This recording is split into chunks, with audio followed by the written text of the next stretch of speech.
bed, you sound so musical. In the club, you scream. God, like gaze, you're so beautiful, but you're not for me. I can't sleep lately. I'm just trying to find peace. Classic melodies. I just wanna be free. I'm sorry, darling, I can't breathe. There's no room for us. There's no room for us. I said, darling, can you see? There's no room for us. There's no room. Now our lives are changing. Promises keep slipping. And I always knew it wasn't you. It wasn't you. Now our lives are changing. Promises keep slipping. And I always knew it wasn't you. It wasn't you.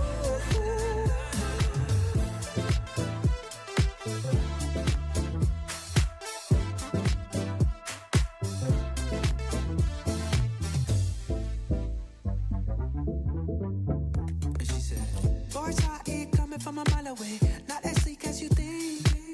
DMs early in the AMs. I'm not Becky from the street. All this time, baby, our love was so deep. You can't sleep lately, but what about me? I'm sorry, darling, I can't breathe.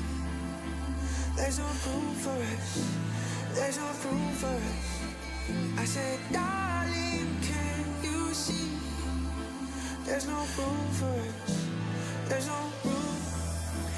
Now our lives are changing. Promises keep slipping. And I always knew it wasn't you. It wasn't you. Now our lives are changing. Promises keep slipping. And I always knew it wasn't you. It wasn't you.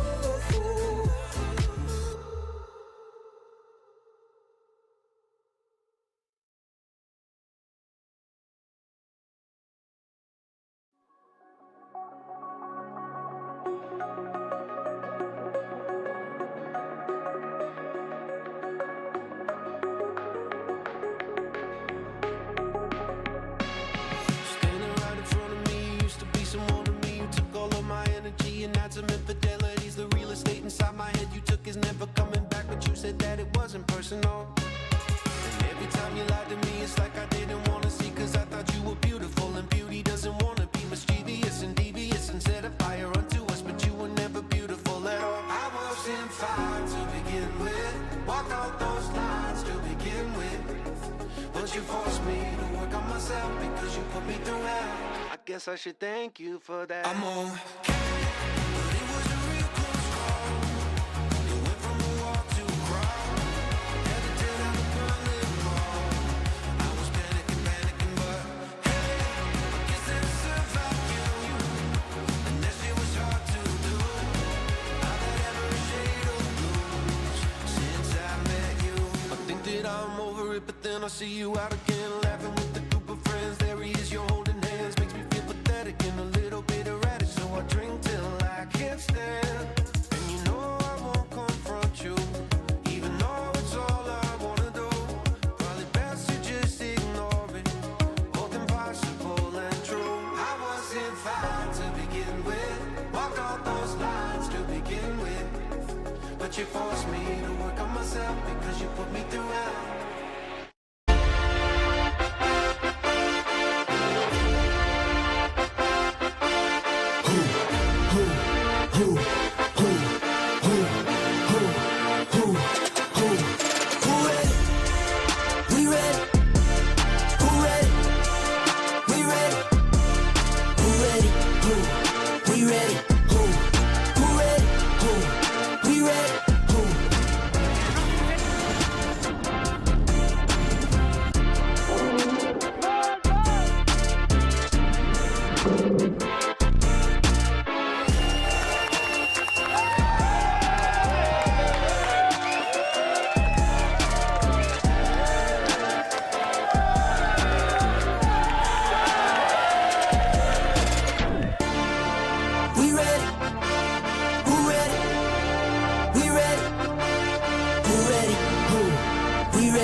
Another beautiful morning here in Mallorca and Puerto Portals. It's the third day of the Puerto Portals 52 Super Series Sailing Week.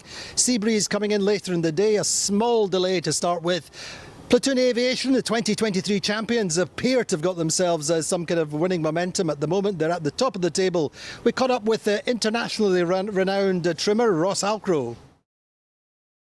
Yeah, it's always good to be back in Portals, well, in Mallorca in general. You know, I've got a place here in town, so it's staying in your own bed is always good.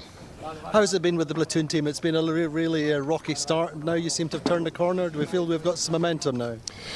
Yeah, well, this week things have definitely gone our way. We feel that, you know, earlier on, you know, we weren't sailing that well either. Even though, you know, the result of the Worlds was the third wasn't that bad, but still we weren't sailing up to our potential. We're definitely sailing a lot better, and things have gone our way. You know, like we didn't have anything go our way in the past, and this regatta things have. You know, we've got lucky a couple of times out there. So what have you changed with the boat? No, we haven't actually changed anything with the boat. We're, like I say, it's just going. This is going well this week for us. What's been the difference then, or is it kind of confidence within the team, or are you reset, or what's the difference?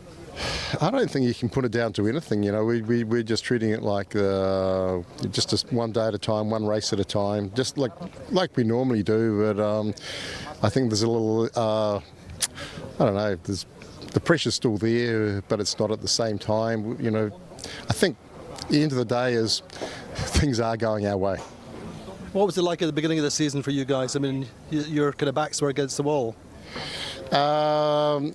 Yeah, we didn't have that much time to prepare before the season started, so we went into that first regatta and we had a few issues with the boat, so we lost a few places on the race course with breakdowns, which was unfortunate. And then going to Newport, we were still, you know, obviously we're still learning to sail the boat, and I think we are still learning how to sail the boat, so we're definitely getting better. What are the differences, the small differences that you have to take into account? Well, it's not really small differences. The differences, but there are actually quite big differences with the boat and the shape of the boat, and that's why this is the first time we've been sailing the Platoon boat versus the Regatta. And I think it's taking us a little bit longer to get to grips with it than we thought. Is it the trim, or what's the differences? The trim, well, just basically the trim of the boat. You know, having to sail a bit more bow down than we expected to sail in the lighter air. And you're happy with it now, or? Yeah, like I say, we're still learning. We'll see at the end of the season, and but yeah, I think we've just got to keep sailing hard. And obviously, yesterday the starts weren't the best, and we'll work on the starts because we got back into the race both races yesterday, and so if we can get better starts, get off the line, we'll see how that takes us. What's the key to getting off the line? I mean, we talk about it all the time. In some ways, it sounds simple, but it's such a finite thing to do, isn't it? Yeah, I think we've just got to do a little bit more of a pre-start routine to work on it every day. The more time we put into it before the start, the better we start. And it's more different, obviously, with 13 boats on the line. Yeah, it's actually a big difference. You know, it's a big percentage more boats we've got sailing, so it changes the dynamics of the racing. Yeah, for sure. And what about on the start line? What's your risk management on the line? Well, we're always trying to look for a low density area, and obviously the start line's a little bit longer, but it's a little bit more tricky to find it, depending on which way everyone wants to go. Thoughts on the new Regatta? You've obviously looked at it, have you? Yeah, I think she looks good. You know, and I think it's one of those things. I think things haven't gone their way in this regatta, and so I really think it's like you don't want to start talking about the boat, because I think the boat's it'll be a great boat. What's the weather going to do today? Do you know? Well, we've got a delay today because the drainage breeze is still in, and it's meant to fill into a sea breeze a little bit later than what it did yesterday, but then it should be similar to yesterday.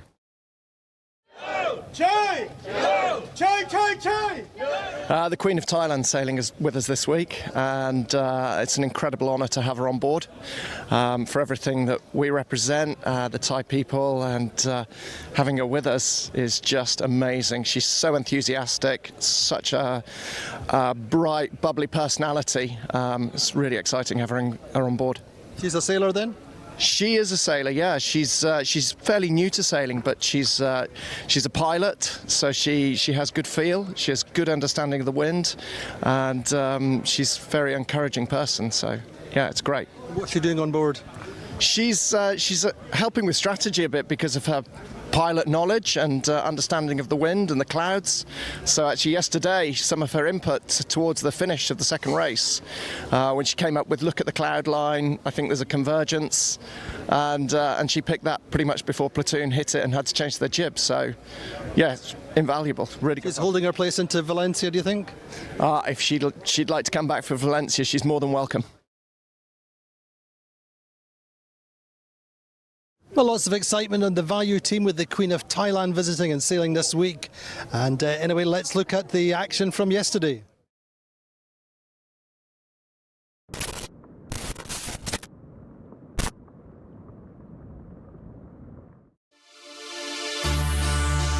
Welcome back to Puerto Portals, Mallorca. It's the second day of the Puerto Portals 52 Super Series sailing week. It's amazing to have 13 boats this year here. It's our record. We've never had so many, so it's wonderful to see it.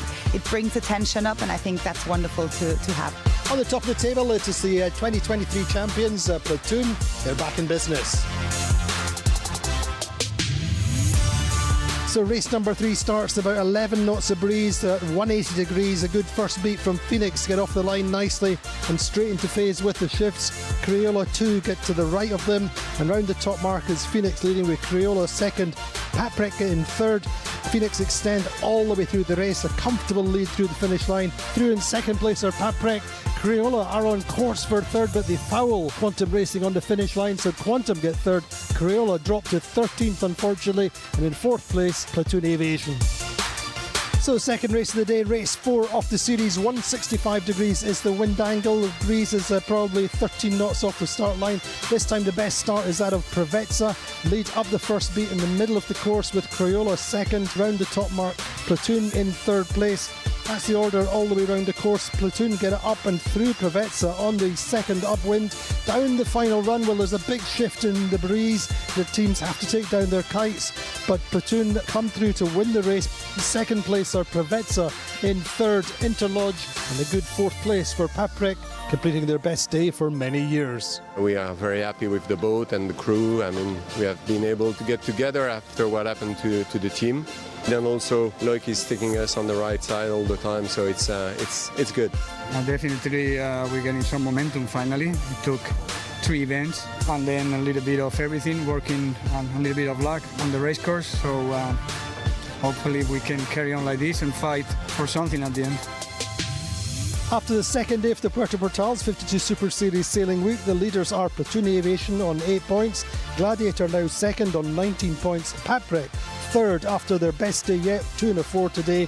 They get some on 20 points, they lie third.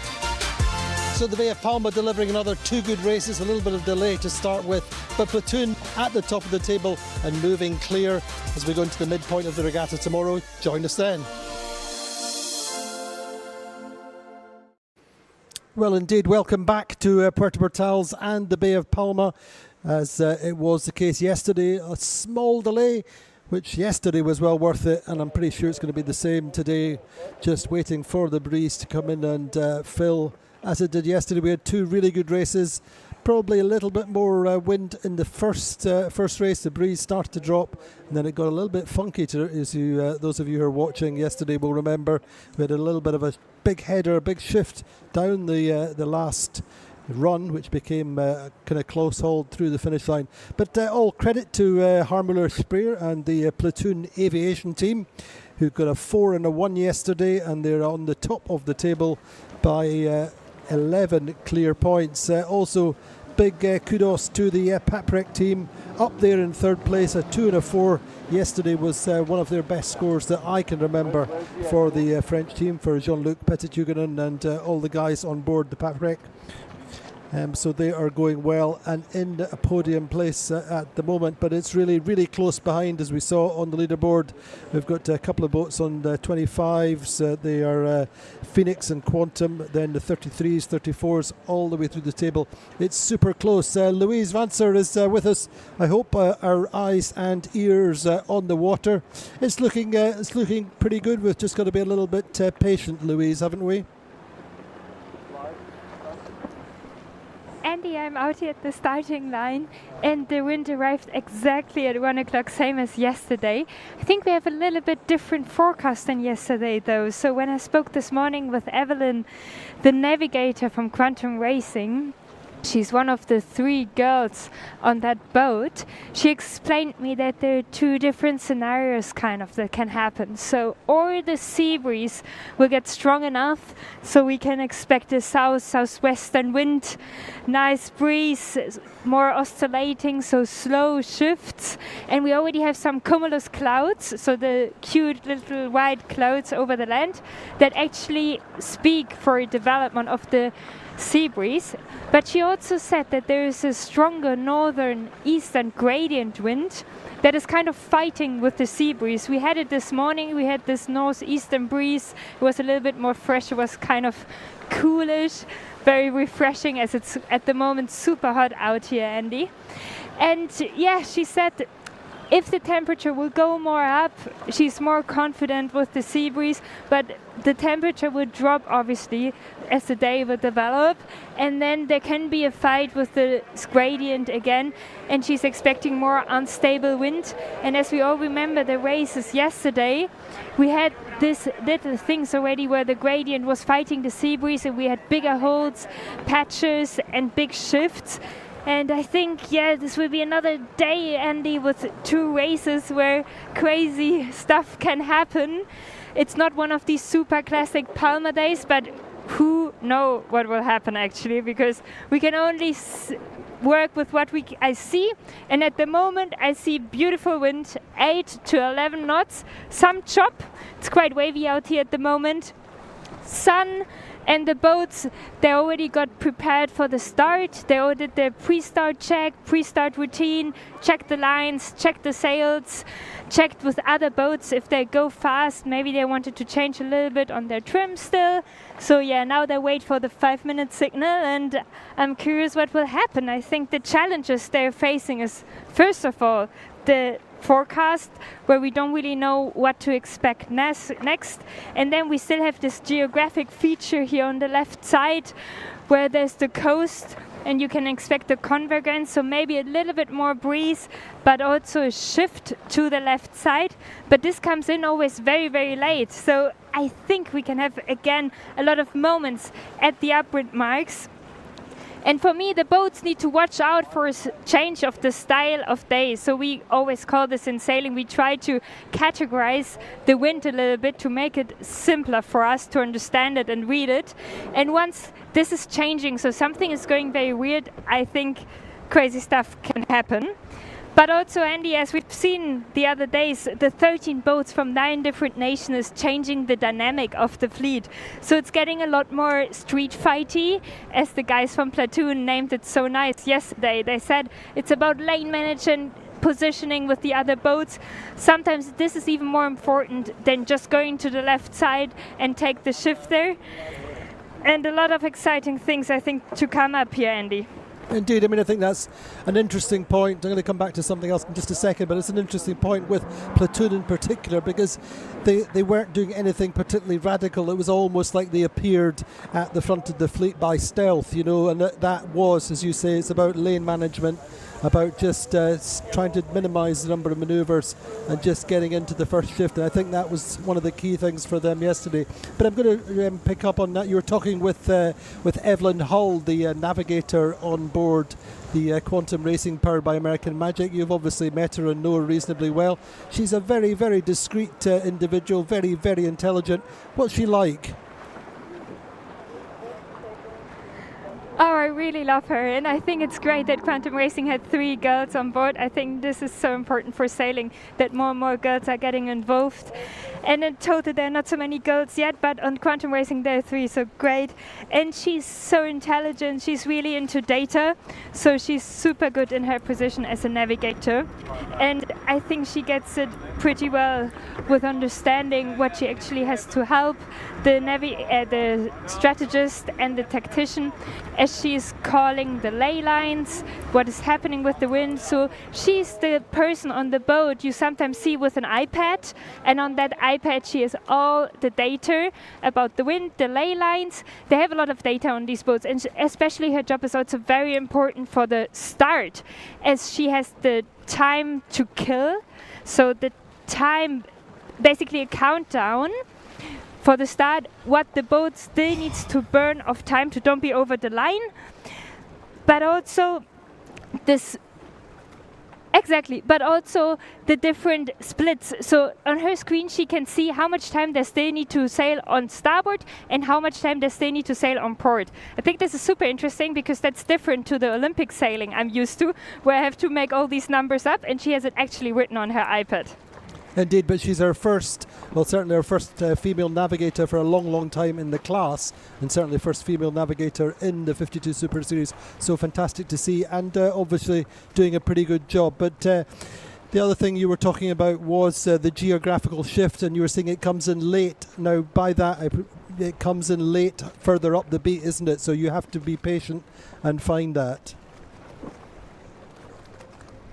Yeah, exactly. Andy, I remember I did so much for 70 racing here, and in the beginning the right side looks always a little bit better, so you get nervous on the left side because you stay so long on starboard and you really push your risk there, sailing on starboard into the left side, because then when you tack you're on port, so you are not right of race. So every other boat that would come on starboard from the right side, you have to avoid it. That means you or under tack it or you duck it, so you sail behind it, and that's always a lot of risk, but in the end this usually pays off here in Palma. And I say usually because exceptions are always happening, and you need to be so patient and wait until the end, and then it's very, very full for the upwind mark approach, as a lot of boats are usually then coming as well from starboard, from the right side. They thought about it earlier and they wanted to position themselves earlier.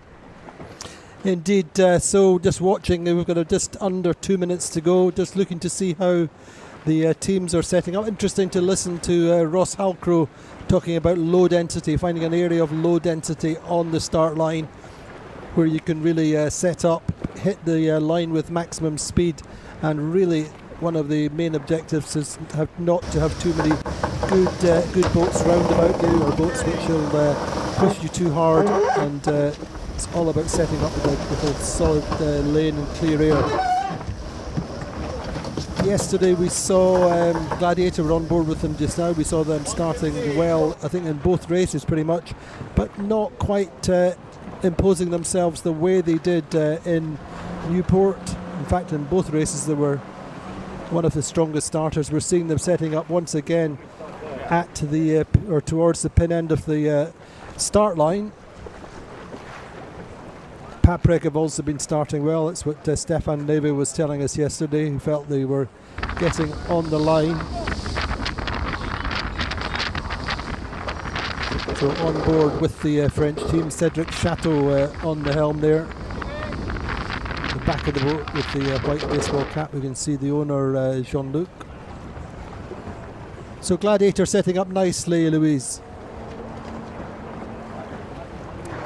Yeah, I like the position of Gladiator. I mean, we know that they like to push the risk a little bit. Tony Langley, owner and tactician on that boat, likes to sail a little bit more extreme. So yesterday they started as well at the pin. That didn't always work out for them well. But Andy, now they get really close to the line. They were over yesterday in the first start. Let's see how they manage this start. They should be fine. I think they're just having to bring the bow down at 7 or 8 seconds to go. No big disadvantage to them as they continue to build speed. All clear, says our principal race officer Maria Torrijo. Not such a good start for the Paprec team. Excellent work by KJ Parada, the helmsman, on the Gladiator, though sailing a little bit deeper coming off the line. That is one of their advantages. They have Phoenix just above them. We can see the bow of Quantum Racing powered by American Magic. Furthest to the left of our picture, we can see Platoon Aviation. Platoon Aviation got a good start, Louise. Absolutely, Andy. I really liked their start. Yesterday they were struggling a little bit with the start, so they wanted to put a real focus on that today, and they executed it perfectly. I've seen the whole fleet very close to the line, but none of the boats was over the line, so great work here by the whole fleet, nailing that time to distance.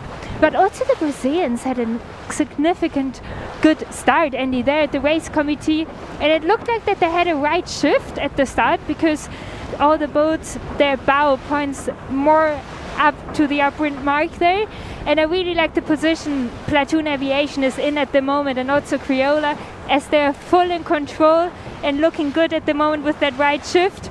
So now we have Gladiator here leeward. They started at the pennant. I think they're hoping for this gain feature, so for this coast, for the convergence I was speaking about earlier. So they need to be patient now, sail fast and wait for that more pressure and shift here, because at the moment this is the only option they have, but they are fast and they look that they're gaining and gaining. They do for the moment. They're certainly our leader on the tracker at the moment. I'm watching Provezza though. The Provezza started a little bit late, taking a couple of sterns, but they're going out to the right and already in second, so the very opposite thinking to that of Gladiator, as we always chuckle and mention the Wizard of Palma Bay, Nacho Postigo, but he really is one of the strongest brains, biggest brains in terms of navigation in the fleet, and going way out to the right, and they have the early lead. So that is balanced against, as we said, this geographical shift, which is what Gladiator are investing in for the moment. But Provezza have got themselves a nice bit of early leverage, Louise. Andy, absolutely. I think they might have hurt you, as you said that they're sailing to the right. So they just tacked and they're now laying on top of the fleet, also following the boats, going to the left side. I think they just wanted to clear their lane, and now probably they don't want to take too much risk, as they also want to still think the left side can work out. And I spoke this morning with John Cutler, the helm of Provezza, and I asked him, well, what's your strategy? What's your tactics now with that new boat? Because they're still learning the boat. They're still not 100% there where they have been before, with targets, with speed and everything.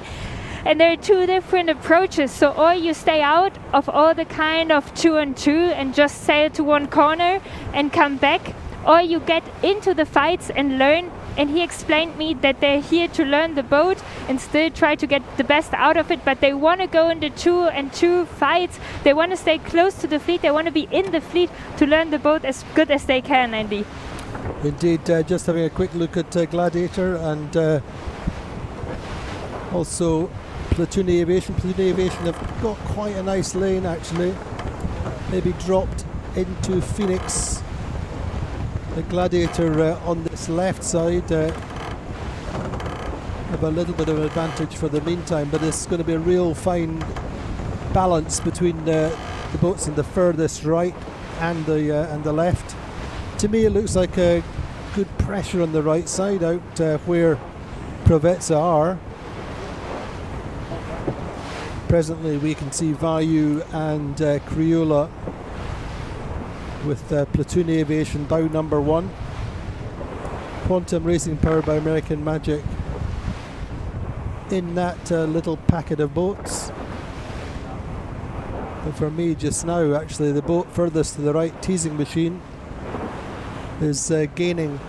They're way out to the right, still on port tack, as are Provezza. And they're 1 and 2 for the moment. So quite a common scenario on this race course, particularly in the early part of the sea breeze. I think Gladiator just getting across the fleet while they can.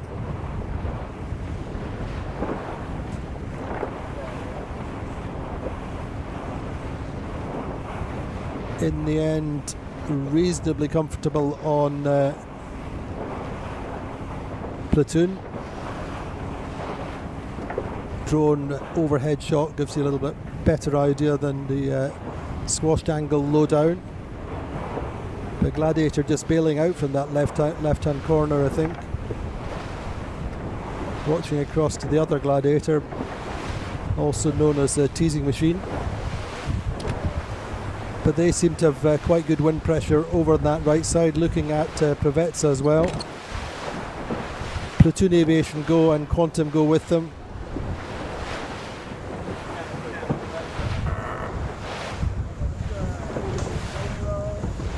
Quick tack from Platoon Aviation, Vasco looking under the boom.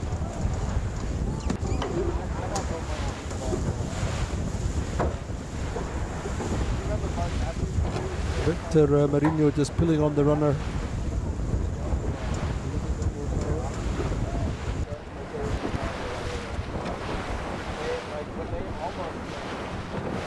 It's still quite shifty, Louise, isn't it, by the looks of things? Andy, yes, it still looks quite shifty, I agree with you. And yeah, we've seen the boats on the right side, Teasing Machine and Preveza, looking good in the beginning, and I think this is exactly what I've mentioned before the start, that you really need to be patient here on the left side, because the right side looks always very good in the beginning and you get nervous here on the left side, but usually patience pays off also here in Palma de Mallorca. And I really love the cross of Gladiator. I was surprised they could cross the boat so early, but yeah, that's a very emotional cross usually. Then on port, when you can cross the entire fleet, it's a great moment. I reckon the whole crew was very, very focused in that moment, as they are not right of way, so they want to sail as fast as possible to cross all the boats and not have to duck one or tag out, because that might have always been the crucial moment for their race. And it looks, I'm here at the left side, just on top of Criolla, the Brazilian team, you can also see now. And the boats start to point a little bit higher here on my left side, and there's more breeze coming in. So I think we'll have an exciting moment again at the Upwind mark, Andy, as we have more boats on the right, but there's pressure here on the left, and they will arrive very dense at the Upwind mark. Well, indeed, I mean, this was interesting just how you're closing how Gladiator came across when they could, just banking their early game.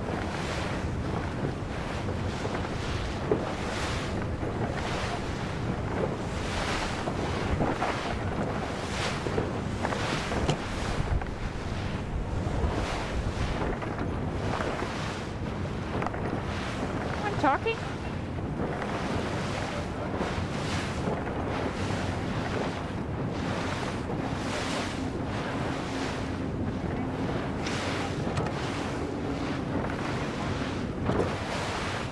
So Gladiator with the lead just now. Alpha Plus actually about a good beat so far out on the right.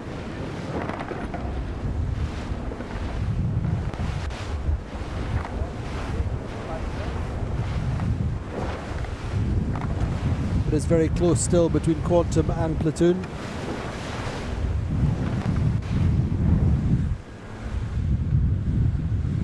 And in the end, Preveza, who went way out to that right side early on, struggling now in 11th.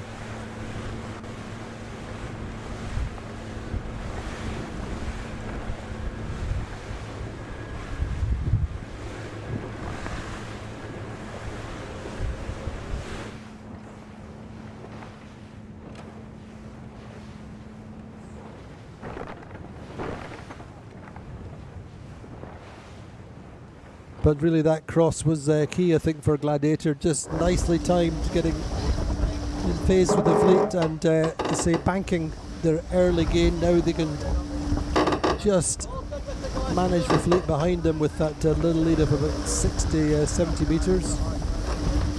Platoon Aviation in third just now. Quantum Racing, powered by American Magic, in fourth.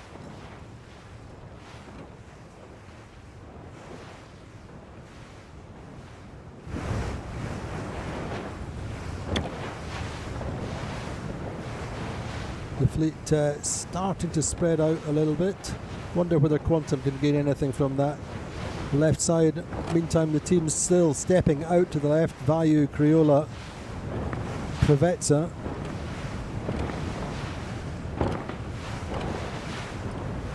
So Louise, how far have we got to the windward mark? Andy, I'm currently going full speed up to the windward mark, and I have a nice overview here now over the boats, and we have just seen the French teasing machine stepping again out to the left side, undertaking Provezza, and they give bad air now to Patrick, so that's a painful moment for Patrick, but nice moment here for the French teasing machine, and they're just still learning the boat, as they haven't sailed that boat before, and I think this is amazing. They make progress step by step, race by race, leg by leg, tag by tag, and they're just so happy. When I spoke with them this morning, they said that they love the racing here and they find it incredibly tight and so rewarding, and they just are so happy to be out here, Andy. Indeed, I think they probably didn't quite know what to expect, and it could really have gone either way, but I mean, to come away in their position, I think they're pretty low on the leaderboard after their first couple of days, but to be loving it as much as they are really is good news and a great advert for the 52 Super Series and the fleet. But is the world champions, Gladiator, started off that pin end, worked the left side. They've got themselves up to a reasonably comfortable lead already, 70 metres clear. Platoon Aviation are quite far ahead of Quantum, considering how close they were a few minutes ago.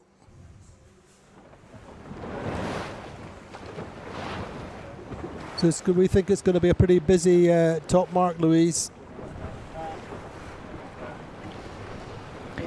Andy, I'm at the top mark now, and I think we will probably have Gladiator already with a little bit of a lead, followed by Platoon Aviation, and then it might be more tight between Alpha Plus and Quantum Racing.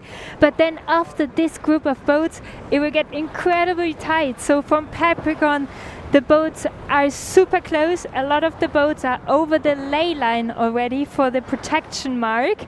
So there will be a lot of situations happening soon. And we also have now the first boats tacking on the starboard ley line, coming from the right side, being right of way. So yes, I think it will be exciting upward mark rounding, and a lot of emotions, a lot of focus at the moment on these boats. They still want to push for every centimeter they can get out of this. As I've heard, it's about 10 centimeter crosses in this super condensed tight racing here. Once you made a cross, you're ahead and you might be gone and out of big trouble. But once you didn't get the cross, you can be into a lot of trouble and difficult situations, Andy. Indeed, but at the top mark, looking like a Gladiator. Nice ley line from Bruno Zerilli. The Navigator, well clear. Platoon getting round in second.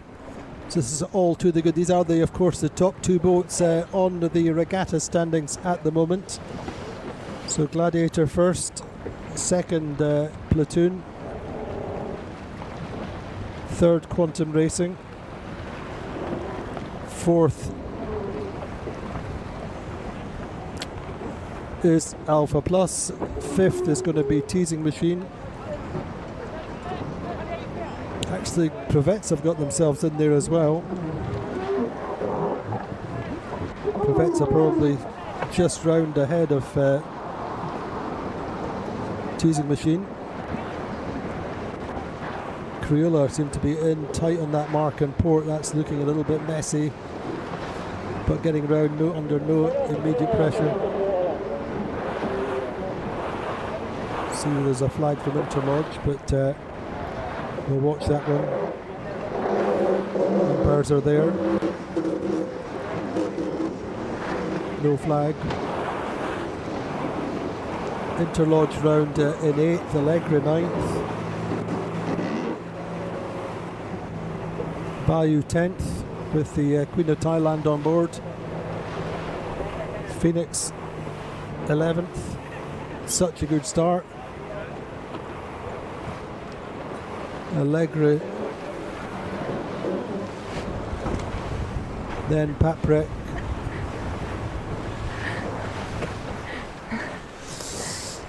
and 13th round is in fact sled. So seems like if you get caught up in the traffic on the final approach here, Louise, that's really what is making the big difference. You can lose 4, 5, 6 places just in the final 150 metres into the top mark if you're not getting a lane and holding it.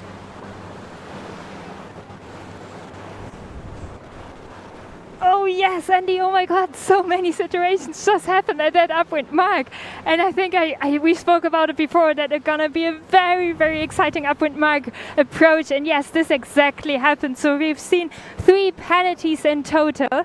Allegro got a penalty before, and then they did their penalty before the mark, but then they wanted to round the mark, undertacked Paprec too close. So Paprec had to avoid them, so they got their second penalty.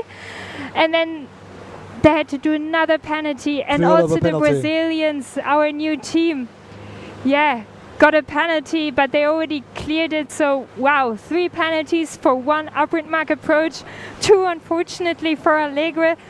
A lot of situations happening when the left side comes in so late, and this time also with a massive left shift in the end. So all the boats were overstanding the ley line, coming in there with full pace, trying to find a place. Oh yeah, this is a lot of stressful moments for the tactician in these boats. I'm happy I'm on the rip here and not on the boat, needing to make these crosses and decisions. I was just going to say, I think you're glad you're in the commentary box, not as a tactician in this instance, but it's a very classic Palma situation, but great images now. We've got good breeze coming downwind with Platoon just chasing Gladiator, trying to get inside them. Quantum Racing powered by American Magic on the quarter wave, trying to pick up the quarter wave of the boats in front. You can see Harry Melges, the 4th bow, digs in. They should just be able to pick up the quarter of Platoon Aviation. Platoon getting down inside, trying to get down inside Gladiator. And Guille Parada, you can just see him working the helm, just trying to promote a little bit of surfing and close the door on Platoon. Brings the bow up to find a little wave. Platoon will follow in the meantime, and just watch Guille's technique, and you can watch the crew just working in unison in theory. You can see the team on the bow just allured. And also same, you can watch the trimmers on board. And Gladiator just give a little luff just to protect their... And Platoon Aviation trying to come round the top of Gladiator and over them all the time.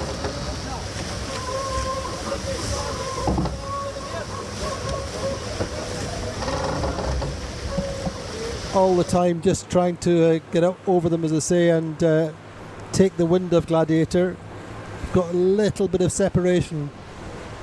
May just be able to power over the top of Gladiator. Javier de la Plaza, then the downwind trimmer on the kite there. This is a real acid test, speed test between the brand new Vrolic design and the boat which was the old Allegro, and Platoon Aviation elect to jibe. Gladiator go with them. Platoon Aviation slightly better on the jibe for the moment, keeping the power on. In the meantime, Gladiator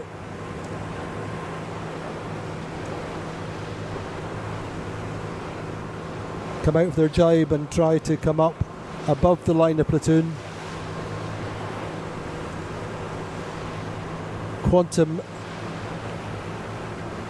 powered by American Magic, are coming down, keeping to the right downwind.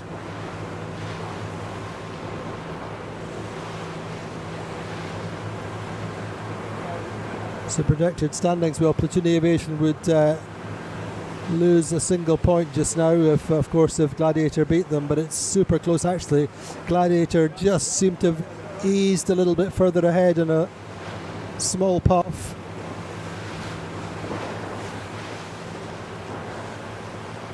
Quantum Racing, powered by American Magic, have stayed out to the right. Little subtle differences in breeze.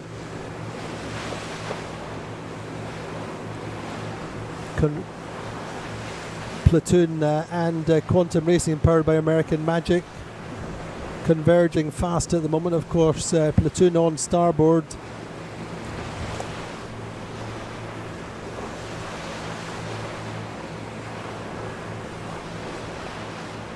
Platoon on starboard and tacking in front, or jibing in front of Quantum. Harry Mell just keeping the bow down as much as possible, sailing deep just to protect against the wind shadow, such as it is, of the Platoon Aviation.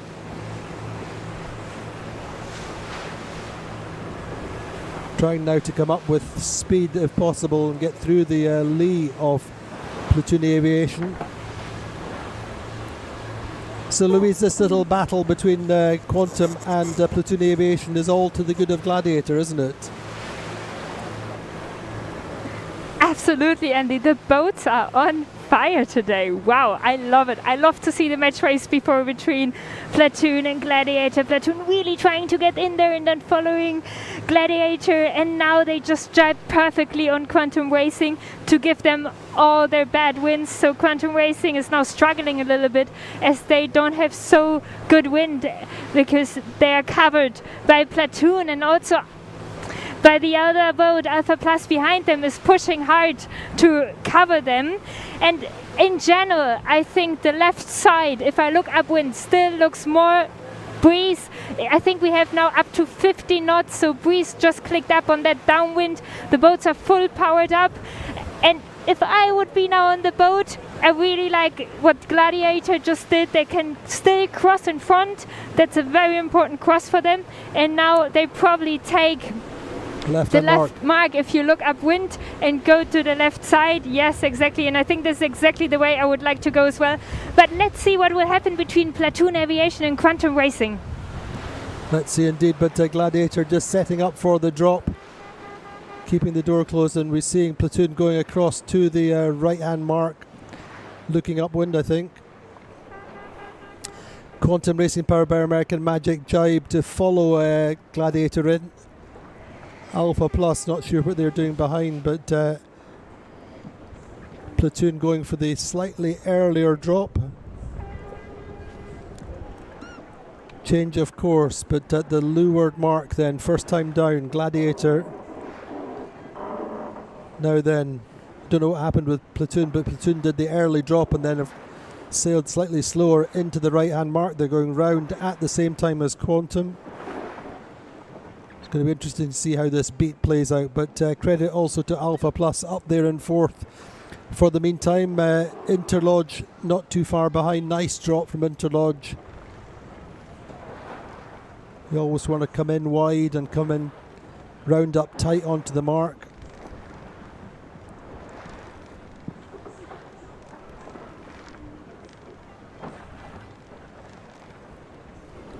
And Provetza still in fifth, I think, or sixth.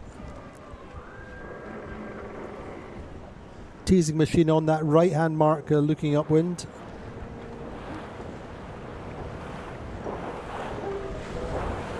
Next round is Vayu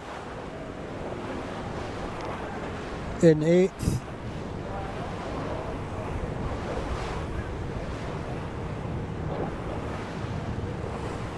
Interesting in terms of the exit out of the mark. Always different philosophies. You don't want to come out through the lee of the kites, do you, Louise? Andy, yeah, so the boats that are still going on downwind, they're really disturbing the boats that already want to go on upwind. So you also don't want to follow a boat, but you also don't want to get disturbed by the boats still coming downwind. So you would actually try to tag to get a free lane. But yeah, there's just not a lot of space on the racetrack with 13 boats. So you need to plan this a little bit ahead, but this is also difficult because you don't really know what the boat in front of you will do. So yeah, these are critical moments in and out the marks to position yourself, because there you can gain or unfortunately also lose a lot of boats. So interesting, what were you thinking of Platoon's choice of mark and their approach to that right-hand mark? Seem to have lost a little bit of ground to Quantum and possibly Alpha Plus as well.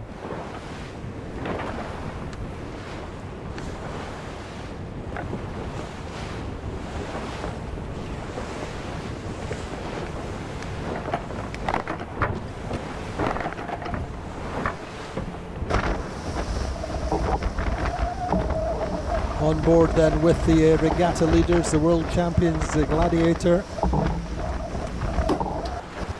PJ Parada there on the helm, Tony Langley looking out to windward, watching the breeze.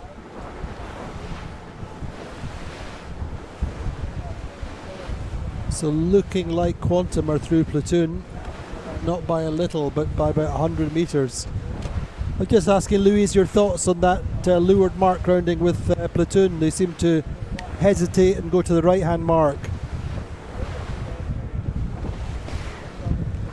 Andy, I agree with you. I think I don't exactly understood what Platoon was trying to achieve there, but I'm sure the guys on the boat know.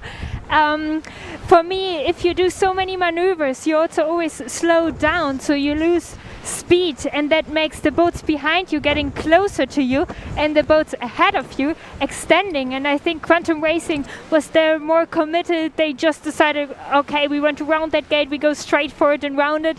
And Platoon had to do 2 more maneuvers that really slowed them down. But we know that Platoon Aviation is fast and that they can still sail themselves back in front again. But yeah, they gave very important meters away there, I think. I think they did, but I think perhaps there might be a little bit more wind pressure, and I was just wondering about that question of sailing through the lee of the kites or the incoming kites at the leeward gate. I wonder whether Vasco and Jordi were looking to be out into a clear lane earlier. At the moment they're just to windward of Alpha Plus. Privettes have stepped out to the right. They seem to be going well now. They're up to third.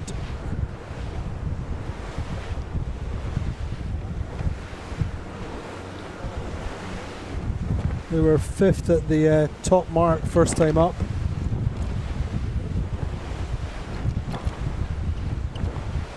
I think safe to say we feel that Privetza is a pretty quick boat, and that's what the guys were saying yesterday, that they just had a few moments where they just thought, wow, this is a fast boat. They've had their problems in terms of positioning and starts and things like that, but I think they're generally pretty happy with the boat.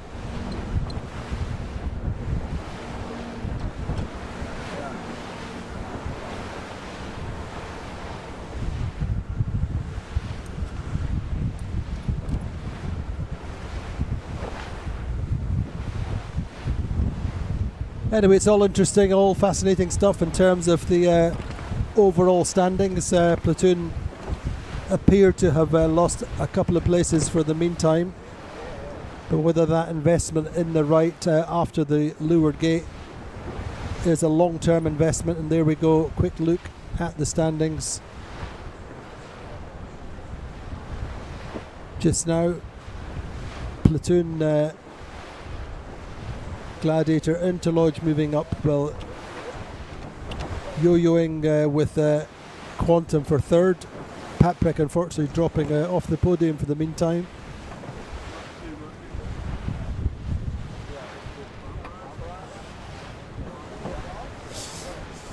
But I think certainly Gladiator well clear at the front of the fleet. The question a little bit, Louise, is Quantum's position, whether they can get back from that left side or whether the left side will continue to pay. But what fantastic conditions now. We've probably got 13, 14 knots of breeze, maybe a little bit more.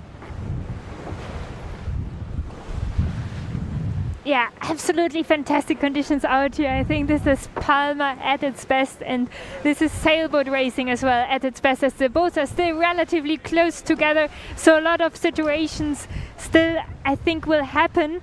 And for me, the left side now slowly starts to pay off, so Gladiator will extend their lead a little bit, and also all the other boats that are here to the left look good now, as most of them slowly go into their tack to already think about how they will position themselves for the upwind mark. And Provezza looks good there from the right. I think we have to wait now how they will look when they're meeting Quantum Racing that is coming from the left. So exciting moment here for Quantum Racing and Platoon Aviation that tagged now and our port tag. They're relatively close to the left line already, so they don't really want to do so many more maneuvers to get then pinned out on the left side. And we have nice waves rolling down here already. If we compare it with Newport, where we had this big ocean swell rolling in, and here we have this small Mediterranean chop, it's a little bit bumpy, so more difficult for the boats to sail because the wave is stopping them. A lot of work at the moment for the trimmers on that boat and the helm to work together. There's always a dialogue going on between them, a lot of communication. How much water pressure do you feel? How's the boat? What are the targets? They have instruments on their mastwork. They can see a lot of numbers and speed targets they want to hit. So a lot of things going on at the moment on their boats, Andy, and it's very wavy. It's very wavy just watching Platoon versus Alpha Plus. But for sure, Platoon have lost a little bit to Quantum. Quantum seem nice and high. We're looking at the overhead on the tracker.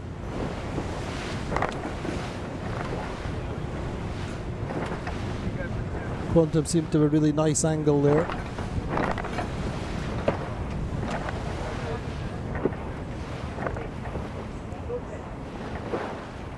But also Platoon are in the left-hander. The Gladiator over 150 metres clear. And unfortunately, Teasing Machine, I think we're fifth at the leeward mark, seem to have dropped 2 or 3 places going way out to that right side. Battle between Interlodge and Provezza going on just now.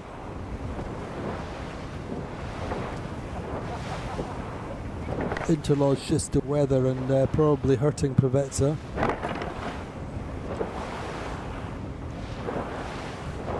But well into this left-hander, I think, on the way up this second beat.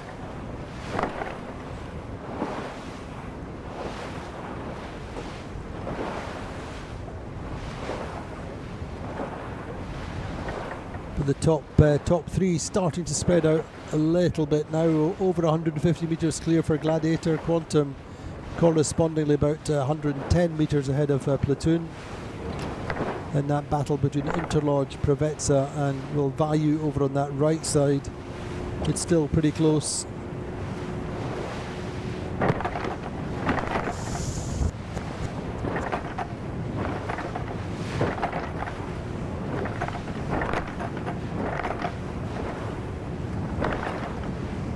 Provezza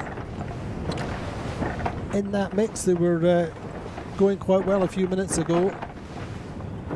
Certainly top 5.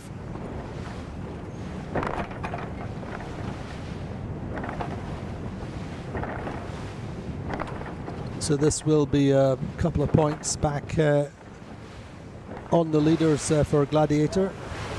I don't think Platoon will be too upset with a third, considering they have a 1-2-4-1, worst score so far, 4th. But Gladiator bouncing back after that 15-point day yesterday. Probably one of their weightiest, one of their biggest daily aggregates for a while.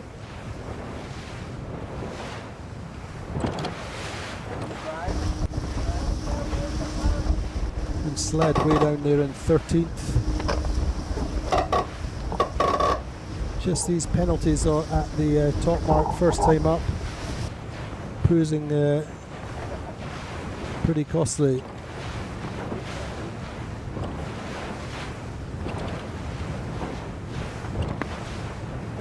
So breeze has moved, I believe the breeze has moved about 5 degrees to the left, so there's a change of course. So Louise Gladiator approaching the windward mark, just passing the little separator mark.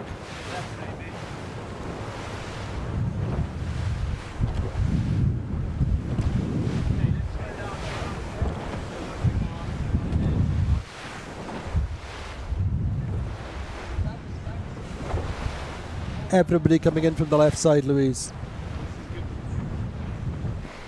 Absolutely, Andy. I think the left side is now working better than all the days before. So all the boats are going here on the left side. And if you always look upwind, you can also see the left side being more dark. So that means there's a little bit more breeze. And the left shift for me looks also quite big here on the left side. So for everyone who's watching at home, if you press on the tracking and you go on options and you put the tail longer of the boat, then you see how the line is bending and it goes like a little banana. So this is the left shift here on the left side, plus more pressure that makes the left side so glamorous, Andy.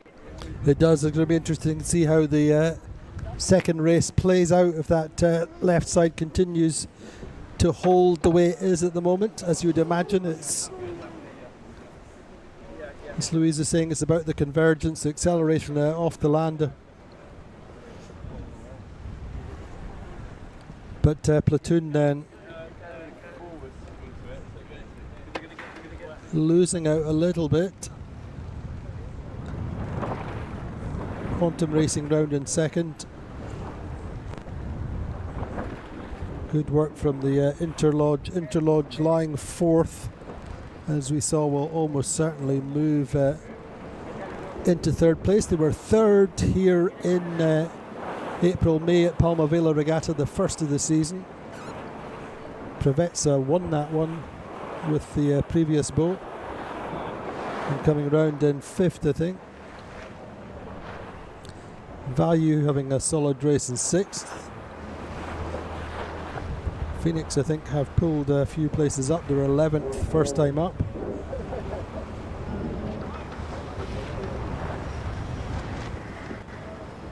Next round is Alpha Plus. Alpha Plus dropped 3 places. Teasing Machine next, oh sorry, Phoenix next. Then the French having a little battle. Teasing Machine ahead of Paprec.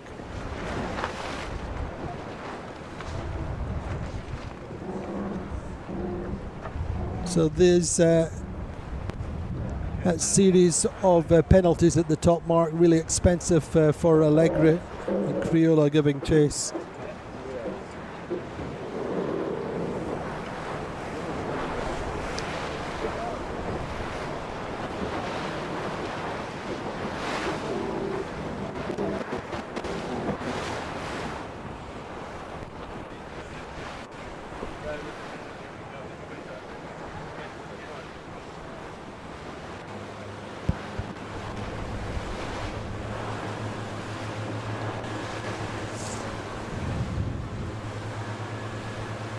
But it's interesting overall, kind of big picture as it were. It seems like the some of the good teams finding it harder in this fleet of 13 boats, because it's so much harder to pull back a number of places once you get out to the second half of the fleet. And so teams like perhaps Sled and Allegra, who in the past might have been able to have a bad first beat and pull back 2-3 places, it's just not happening for them now with this bigger fleet. And so the punishment for mistakes are, as you said, Louise, the penalties, they're really hurting teams. On board then with the Gladiator, Chris Hosking there on the aft grinder, trimming the main sheet. Tony Langley there looking to see what's happening with the breeze coming in.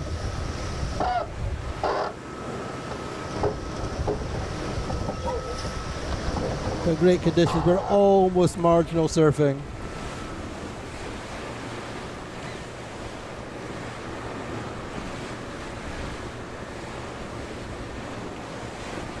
Platoon giving chase, but it's a valiant chase really.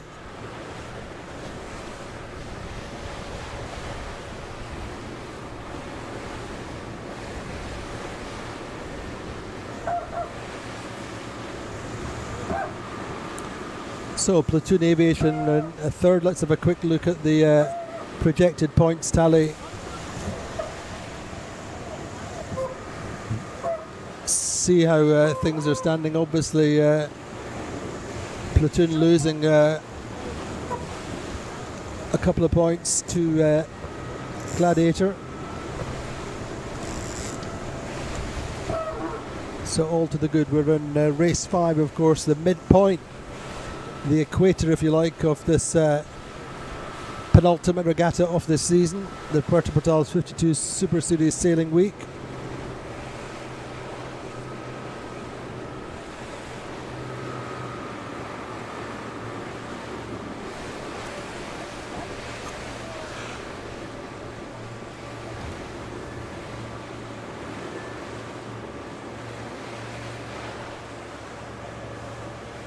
So Platoon look like they'll get third, but big gap now, Louise, between Quantum and Platoon, considering how close they were at that lure gate.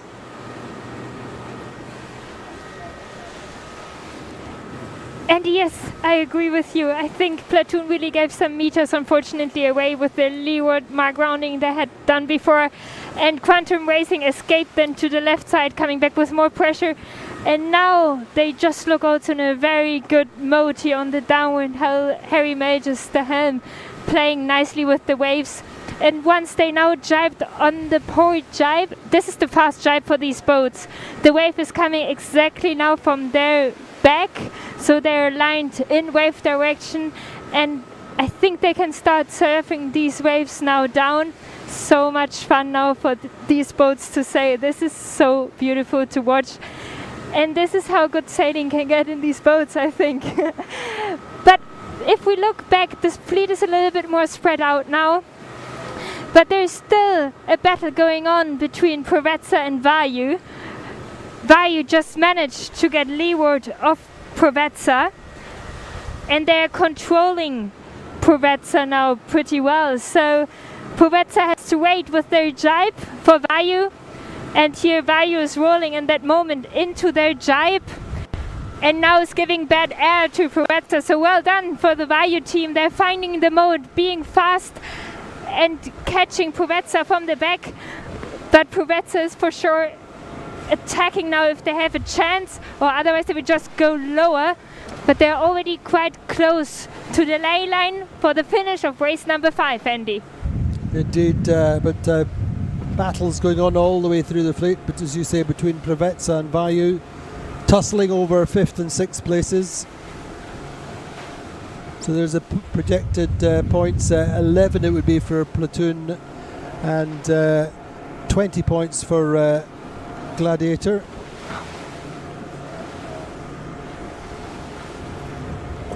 Interlodge going to 27 would move up to 3rd overall. Quantum and then Paprec. Nice overhead shot, just showing the action on the Platoon Aviation.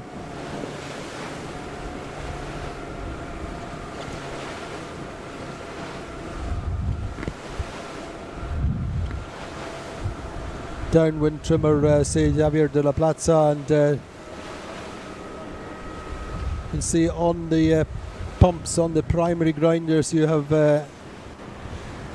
Gerd Harbermuller and Andy Axelson.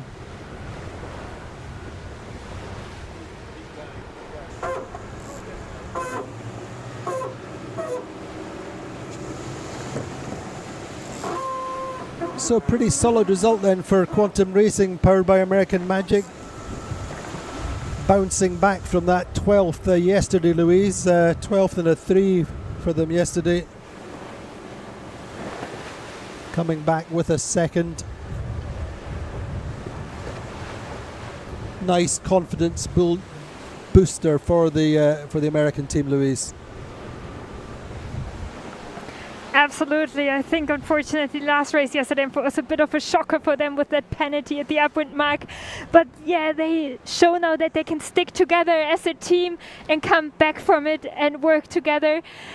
And Andy, I'm here now at the finish, and Gladiator is just about to cross the finish line in first position.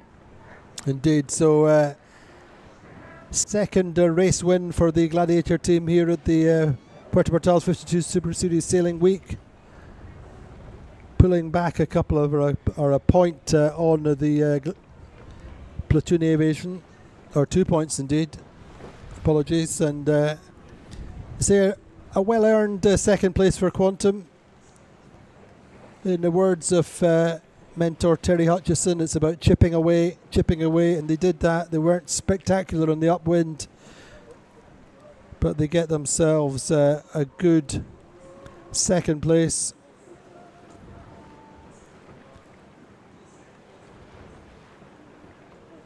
So coming in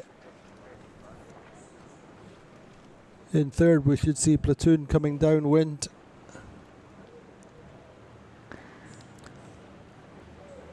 Platoon 1-2-4-1 so far. And that third will take them on to 11th place, 11 points. So still 9 points clear at the midpoint of the regatta, assuming we sail 10 races.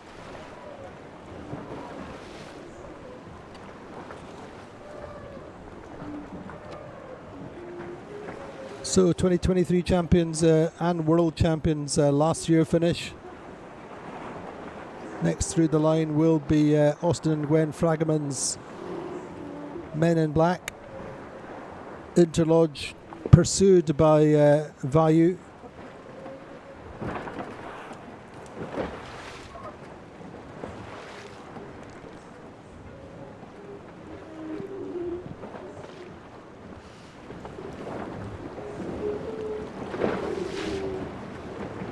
And Provezza, as you would say, Louise, a counter, you'd probably call it in sixth.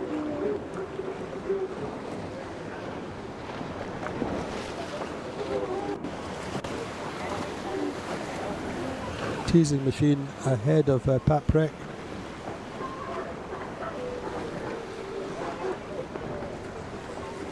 So Paprec, I think, go to 28 points. Interlodge in 27. So there should be a tied by a great finish here. Phoenix coming through.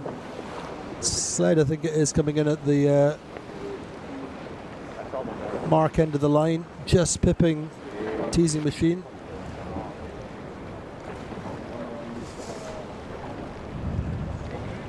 Allegra finishing in 11th at the boat end of the line. But Louise, what a fantastic race, really. All credit to Gladiator, showing the way around the course off the pin end of the line. So much experience on that boat. Gage Paradas sailed here for dozens of years and just made the perfect start. He used the left, as you said, as long as he felt comfortable. They were making a gain and then crossed the fleet, and from then on it was plain sailing. Absolutely, Andy. I love that race. And what a photo finish it was now between Phoenix, Sled, Teasing Machine, Allegra. I mean, if we look at it, we just sailed 50 minutes around that course, and then they arrive all at the same time, these three boats, and Phoenix just managed to crease in front of them. This is amazing for sailing, and this is so nice about the TP52 class. I think that these boats are so similar that they can be so close together, and everybody has such a high level here. Indeed, just looking at Alpha plus 2 minutes 12 seconds, or plus 2 minutes 12 seconds after the winner, and then 2 minutes 38 for Sled. So seconds in it all the time. You can't afford to make the smallest of mistakes at any point through these races. Now it's all about recovery time. Quick debrief in case there was any particular issues, but really it's about hydration toolbox coming on board the Gladiator. Maybe a small routine maintenance, maybe a slight change to the rig setup for the breeze. But this is that was a good race for Gladiator.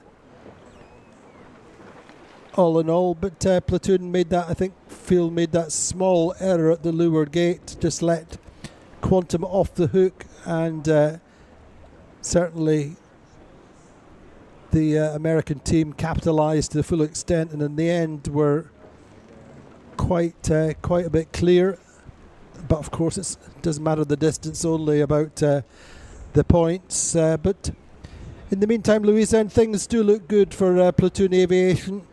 It's all about consistency, isn't it? They've had no score worse than fourth so far.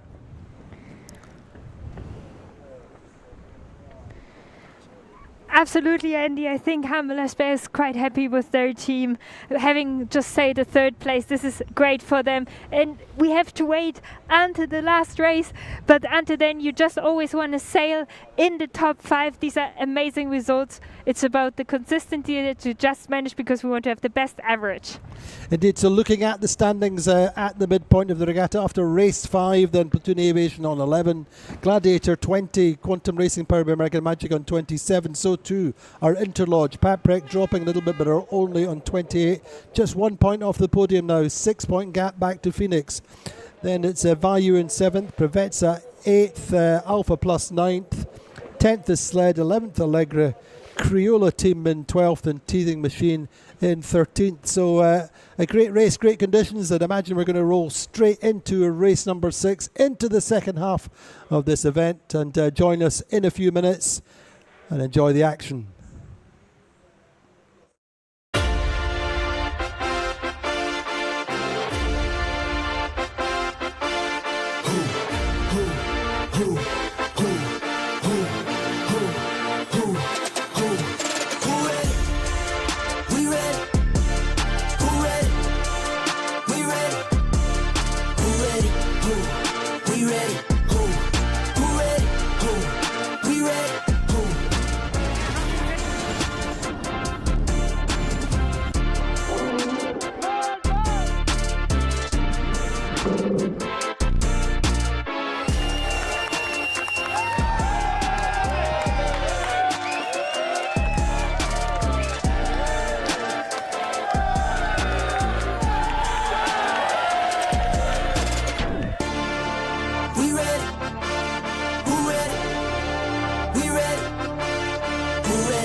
Single your confusion, great brave woman, laughing to illusion. You're not afraid to die, you know dying is alone. Down or up you're still alone, laughing or crying you roll alone. How do you do it? You know I come from pain. You say I can't complain, it's on me. The past is on gone, and the future's unknown. You are telling me it's on me. You are telling me it's on me.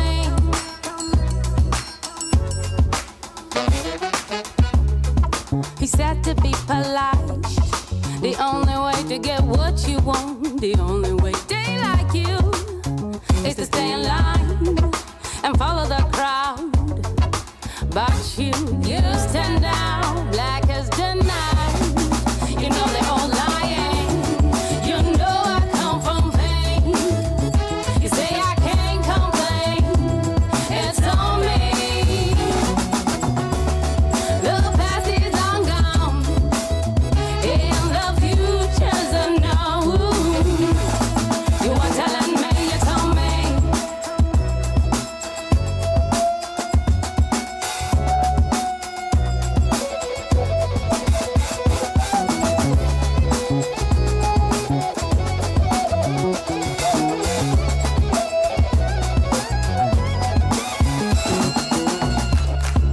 Climbing to your bright future, even though you're dying. You fell before and you keep on trying. You do it all again. Now blinded by beauty, you tell the story as it is, speaking not to be understood, but it's better good.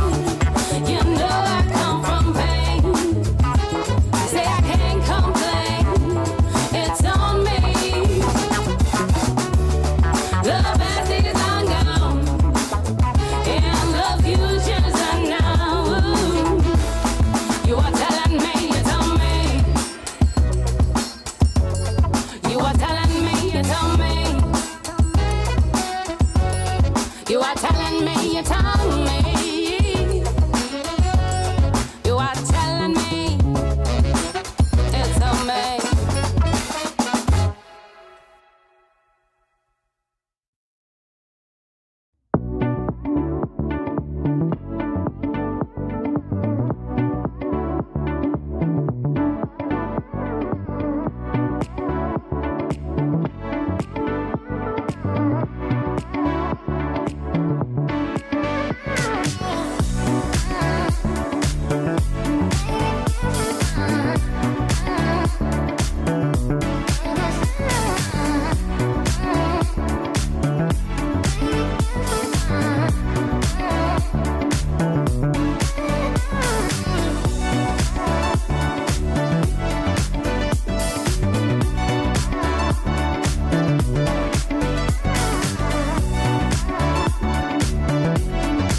like you sound so musical.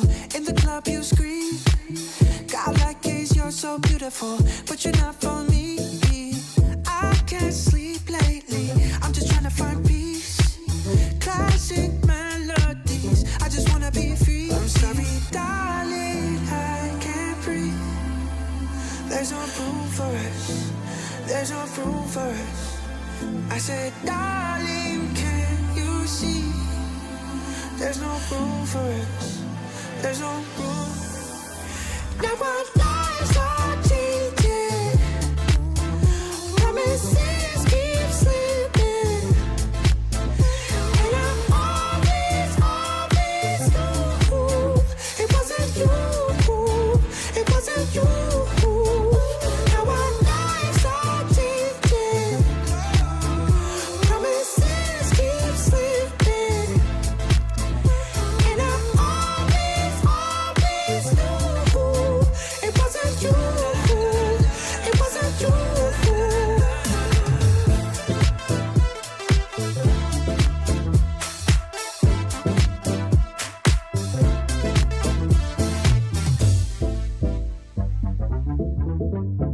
And she said, Boys out here coming from a mile away, not as sleek as you think. DMs early in the AMs, I'm not Becky from the street. All this time, baby, our love was so deep.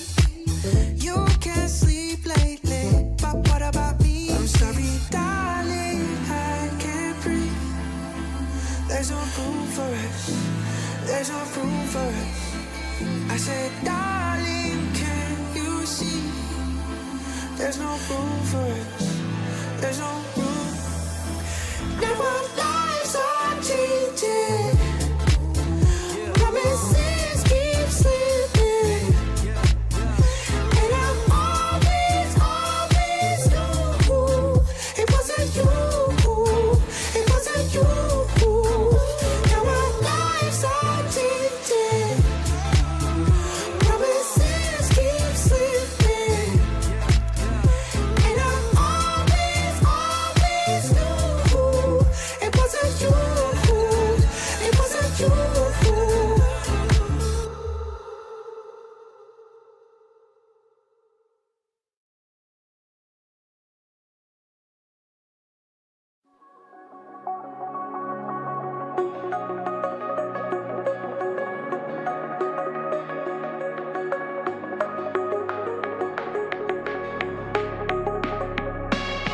standing right in front of me, used to be someone to me. You took all of my energy and had some infidelities. The real estate inside my head you took is never coming back, but you said that it wasn't personal.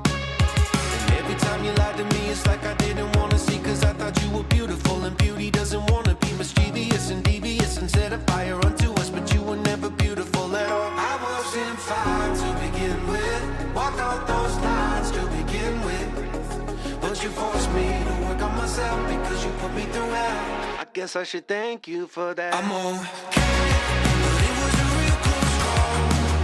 It went from a walk to a crawl, headed to down the Berlin Wall. I was panicking, but hey, I guess I survived you, and that shit was hard to do. I've had every shade of blues since I met you. I think that I'm over it, but then I see you out again, laughing with a group of friends. There he is, you're holding hands, makes me feel pathetic and a little bit erratic, so I drink till I can't stand. And you know I won't confront you, even though it's all I wanna do. Probably best to just ignore it, both impossible and true. I wasn't fine to begin with, walked all those lines to begin with, but you forced me to work on myself because you put me through hell. Thank you for that. I'm okay, but it was a real close call. It went from a walk to a crawl, headed to down the Berlin Wall. I was panicking, but hey, I guess I survived you, and that shit was hard to do. I've had every shade of blues since I met you. She loves me, not the petals hit the floor.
shotgun in my car. Do you remember all of the nights we spent alone?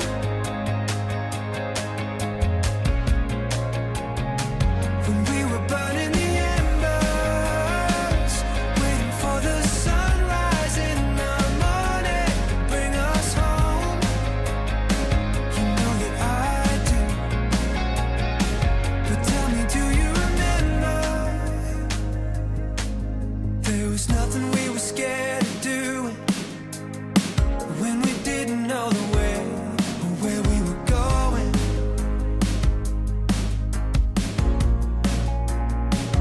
That was back when forever seemed a million miles away, and we didn't know it.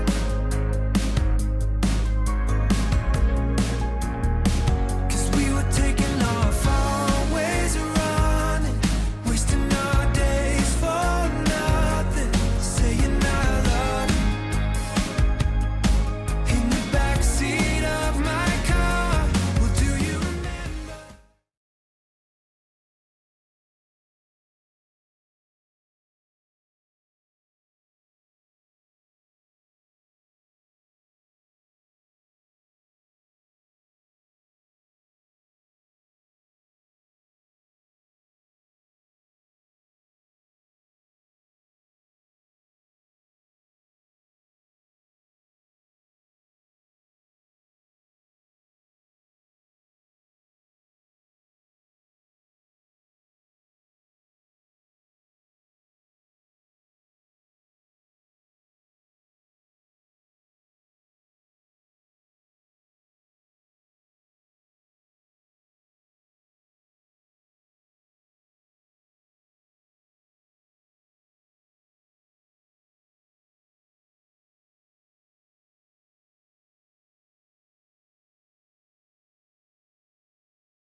Well, welcome back to beautiful Sunshine Island off Mallorca. We're going into race number 6.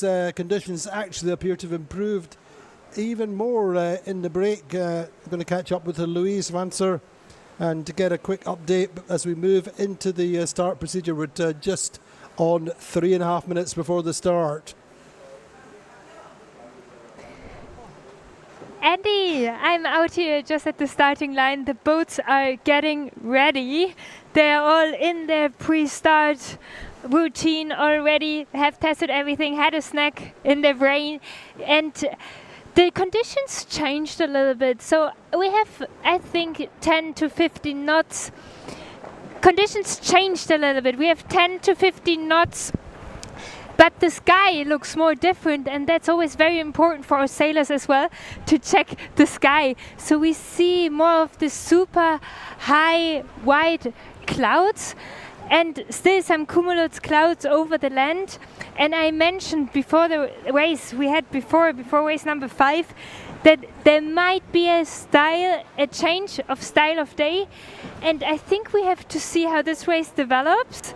But if the style of day will change today, so if the weather will change, if the wind direction will change, then it will happen in this race, as we are already having more or less 3 o'clock local time. And the temperature is now at its highest peak. That's very good for the sea breeze. But once this is dropping, the northeastern gradient we're having as well might come into play and change everything a little bit. So let's see if this will still happen in this race or later. But for now, if I would be on one of these boats, I would probably try to copy and paste what a Gladiator, the world champions, have done the race before, starting at the pin end, being fast, sailing to the favorite left side. There we have a shore, so we have a convergence. In general, the wind is a little bit more there, and there's a left shift coming into, but this arrives usually quite late and is giving us exciting moments for the first upwind mark. Andy?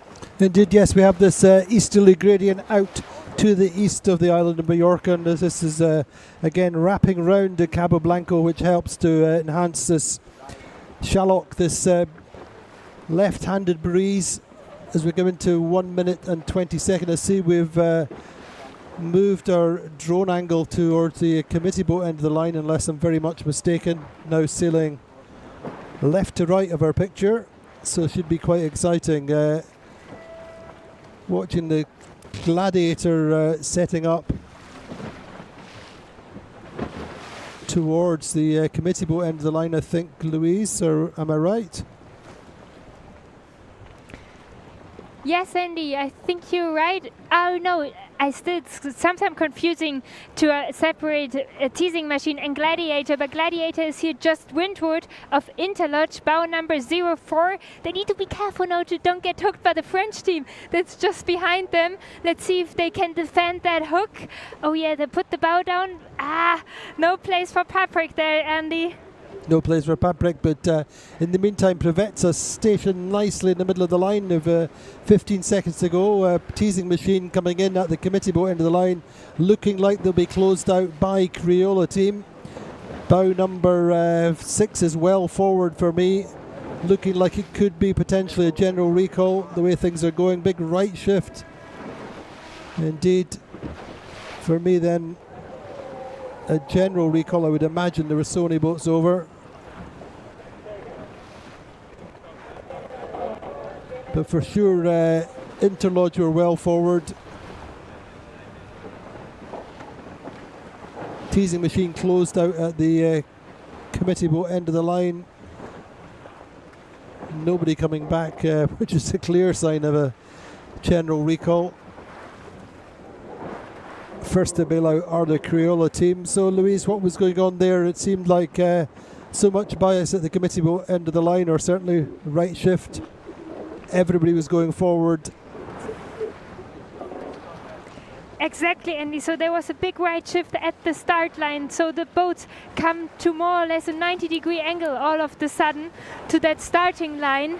That made it incredibly tight here at the race committee. So many boats weren't able to get into the starting line anymore. And also all the timings they're having is changing then for the boat. So we talked before the race about the Navigator with the iPad in the hand that are having all the timings, time to kill, time to burn, starting time, meters to the line, and all this is changing when the wind is changing to the right and is rapidly dropping for these boats. And I think that's why everybody was very, very early and then also just pushed the starting line. Once one boat is pushing forward, the other boats always want to follow, and then you get this phenomenon of a general recall. Indeed, it's just nobody wants to be buried by the boat to weather. And so, as I think, in fact, it was really Interlodge who started pulling forward early, and then once one boat's going, everybody goes. And in this case, so many boats over, then the whole fleet is brought back. So it's going to be interesting to see what our principal race officer, Maria Torrijo, and her team do. Whether they reset the line, whether we sit and wait to see what this breeze is going to do. But as you said, Louise, the breeze is clearly a little bit more unstable than we expected. And I think slightly lighter by the looks of things. We had certainly 15 knots on that last downwind and race number 5. But looks a little bit lighter.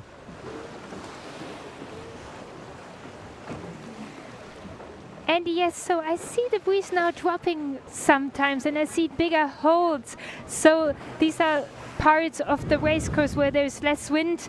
These are patches, and then there are other moments where there are gusts coming down. So yes, the breeze got a little bit more unstable. And as I've mentioned before, if you see the sky, maybe later in some of the video shots, you see some very, very high white clouds in the sky. These are not usual for sea breeze we had before, so maybe things are changing now for this race of the day, Andy. I wouldn't be surprised, but who knows what will happen. Who knows what will happen, but there is a little bit of a delay then as we settle down and discover what Maria's going to do. All the time the teams will be monitoring the wind very, very closely. But a big change to the previous start line when the left on the upwind was favoured. This time it was very, very right biased. So what will the teams be doing now then, Luis? Sorry, you asked me what the teams are doing now? Yeah, what will they do in this little period that they have as they wait to see what Maria does with the course or the start line?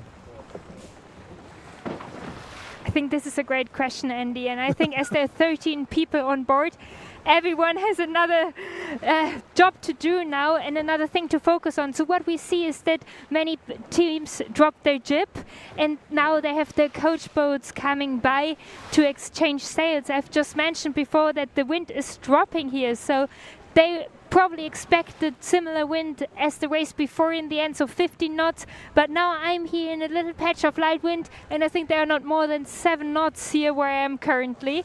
So they will do some sail changes here, so the front of the boat and the trimmers are thinking now what sails they want to use, what targets they will use for this next upwind, because that's the only thing they can predict so far and work with, as they are not allowed to change the sails during the race. They're just allowed to change them now in the break.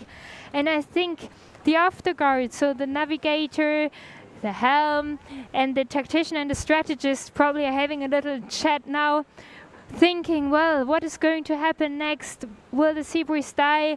Will the gradient will come into play now? Will get more important? A lot of pre-thinking here. They try to read the wind, they try to understand the wind. It's not always easy, to be honest, especially here in Palma. But it's great that this change of wind is happening now in the break, so the teams can adapt a little bit. That also gives the new teams from Brazil and France the chance to adapt now, as they're still missing a little bit of experience. So very nice. I think we can expect the boats being again quite tight together as they get now the break to rethink. And Andy, I think if I would be now one of these sailboats, it's quite difficult to predict what will happen next. But in the end, you need to manage the fleet, and especially a fleet of 13 boats. If you win one side, so that means if you win all the boats going with you to the left side, all the boats going with you to the right side, even if that side arrives last, but you're the winner of the boats from that side, you probably arrive just in the back of the leading group. So let's say around the 5th or 6th place, and from there on you can still then work for the rest of the race to move forward. Exactly. And we've learned from the other boats, especially Platoon is a master in that it's not about winning every race, it's about to have the best average. So if you can finish all the races in the top 5, you're pretty much in a very good position and might be then always the winner of the day. That means like having sailed the best results in the races of the day, Andy. That's right. I mean, I think Terry Hutchison was always the one who would say just that you want to come ashore with a 4-point average per race. And then for him it was always about, and for many others of course, it's always about being in contention in the last day, coming into Sunday with a chance of winning. That's the primary objective. But all the time we've got this thing going on in the background, which is the big one, which is the 52 Super Series 2024 title. Things moving in a good direction for Gladiator. But that good score for the Quantum Racing, powered by American Magic, was second in that race. Really keeping the pressure on, but a long, long way to go. We've still got 4 races here and 10 races in Valencia in September. So we're going to have 7 minutes till the next warning. So Luis, what was your actual forecast? You said, or you were certainly predicting this earlier on in the day, that the breeze would shift and change and drop in the second half of the afternoon. Exactly, Andy. So when I spoke this morning with the navigator of Quantum Racing, Evelyn, she explained me that there are these two winds at the moment arriving here in Palma de Mallorca in the bay. One is the northeastern gradient that it's blowing quite strong in the northeast of the island, and then you have the sea breeze more from the southwest that is fighting against that wind. And in the waves we just had before, we saw the sea breeze coming into play, and also the left side was quite strong with the gain feature of the shore we are having here. But now the wind dropped, so it changed a little bit. So I think a lot of navigators are telling now to their teams, hang on guys, here there is a change. It's not exactly the same as we had the race before. Things are going different now. And I feel it's difficult to predict now how the wind will change. If it would just go left and coming now straight from direction the northeast, or maybe it will even go more to the right and then turn the other way around to the northeast. Not easy at the moment to really predict what is going to happen next, so I think you have to work with what you see. And if I now look upwind to the upwind mark, it's quite far away, the upwind mark still for the wind we have. It's dropping, so I think the distance at the moment is 1.7 miles.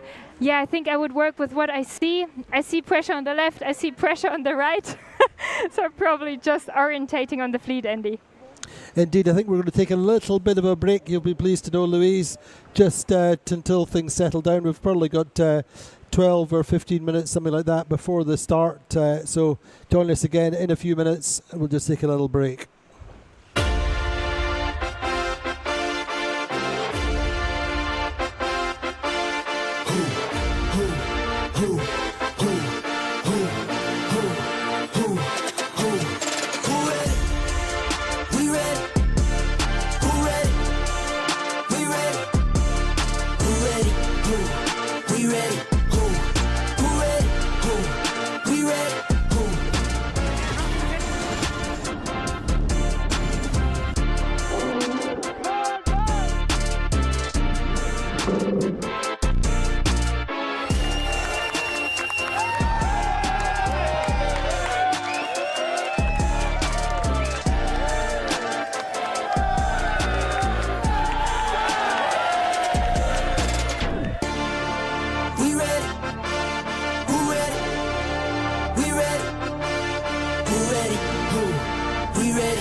Take me home, take me on a ride. I got a good feeling about the colors lighting up your eyes. Take me home, take me to the sky. I got a good feeling. Tell me the only thing you are is mine now. I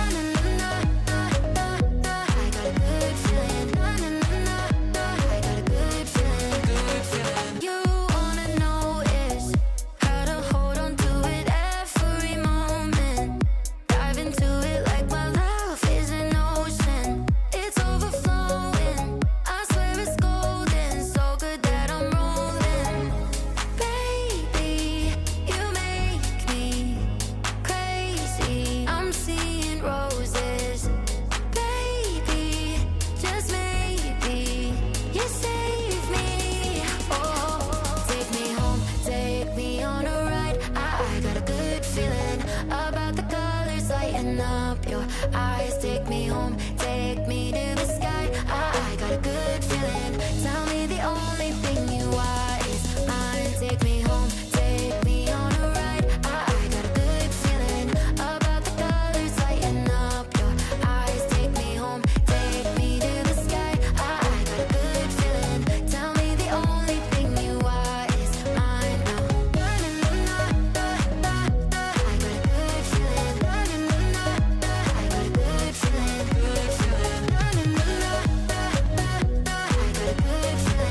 to save me.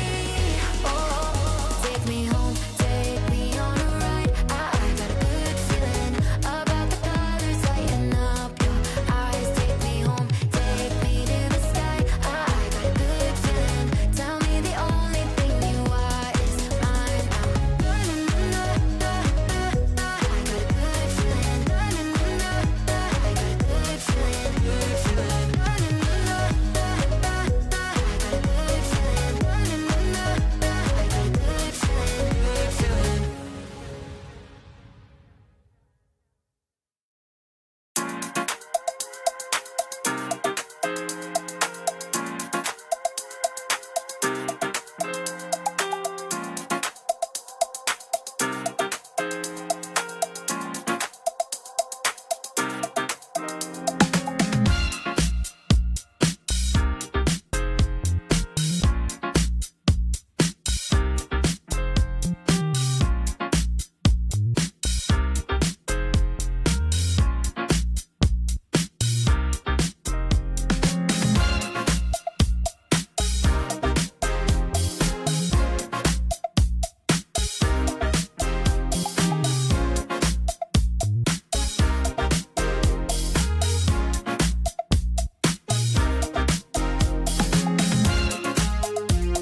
Sometimes I play it safe, and you can see it. It's easy for me to show, but sometimes I'm really brave, and that just means that I'll try again tomorrow.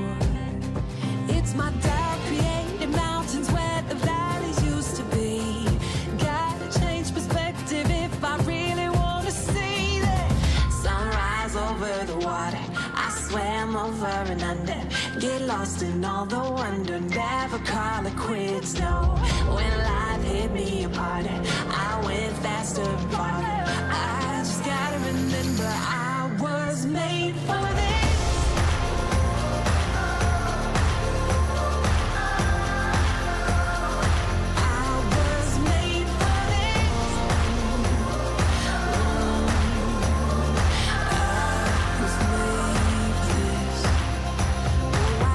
Among the waves, let them take me as far as they want to go.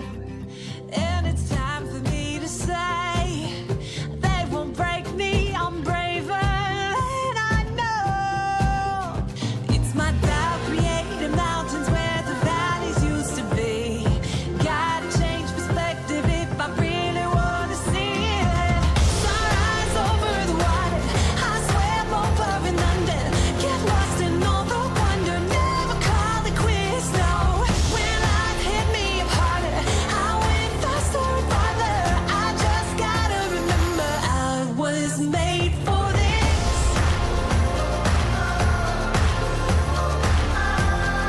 Oh, such a time as this. I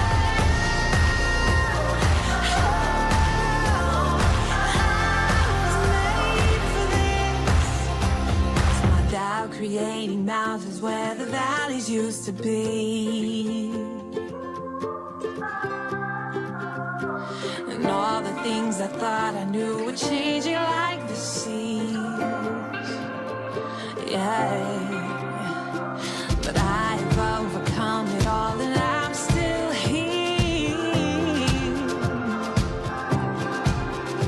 Oh, I gotta change perspectives if I really want to see.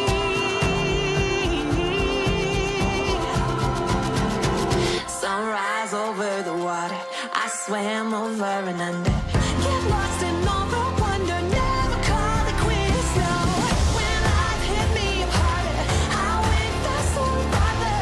I just gotta remember I was made for this.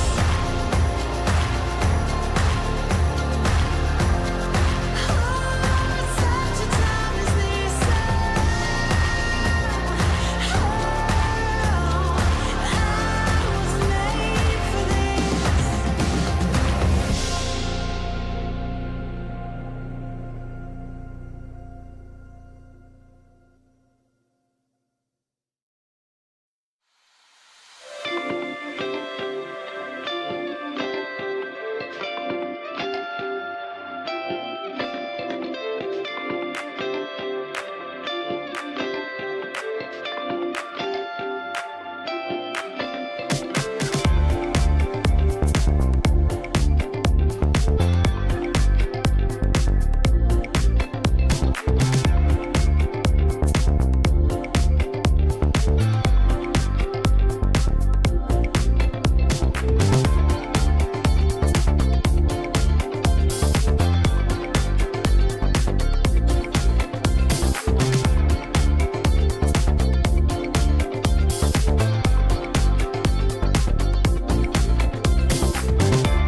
I know better.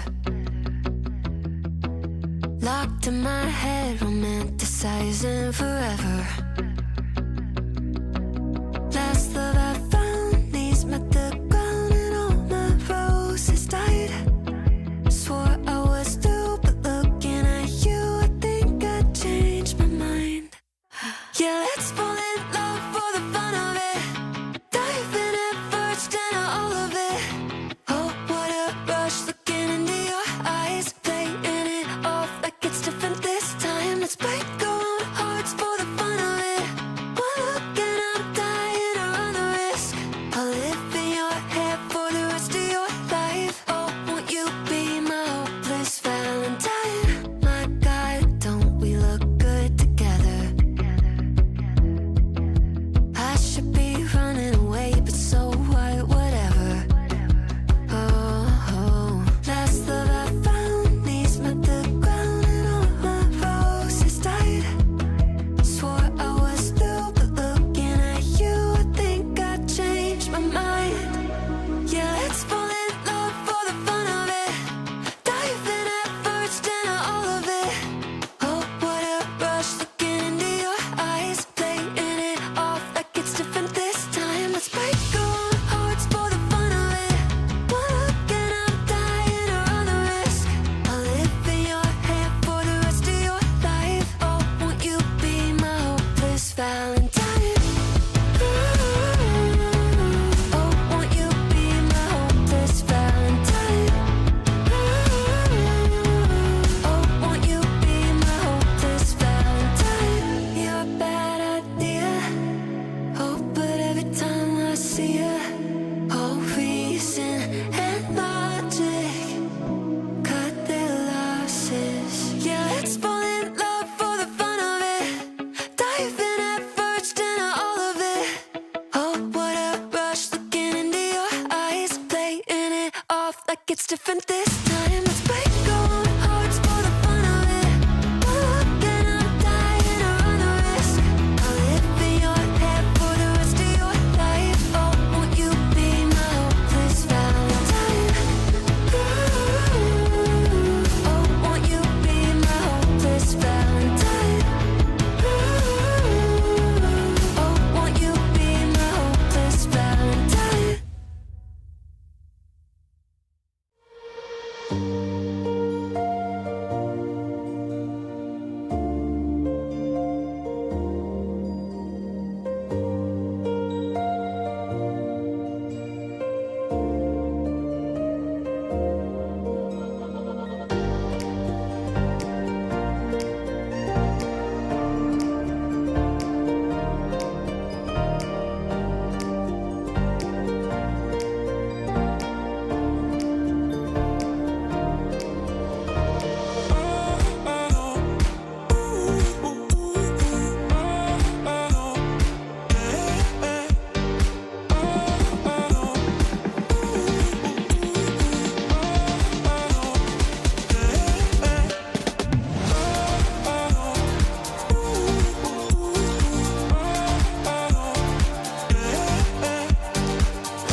So obviously patience required on this third day of the Puerto Portals of 52 Super Series Sailing Week. We're into the second half. We've done race 5 and the breeze, as you all can see, has been a little bit upended after the end of that race. Well, actually we had a general recall with a big shift to the right, and that was the first sign that the breeze was moving around too much. So we've had a little bit of delay. We're inside the countdown to race number 6. Louise, the breeze is settled and looking decent, do you feel?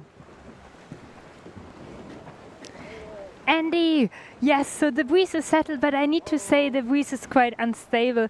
I think where I'm at the moment here up on the race committee, we only have 6 knots, but then more towards the left side, I can see very, very dark water that speaks for more wind. So I would say they are up to probably 13 knots. So big wind spread here over the course.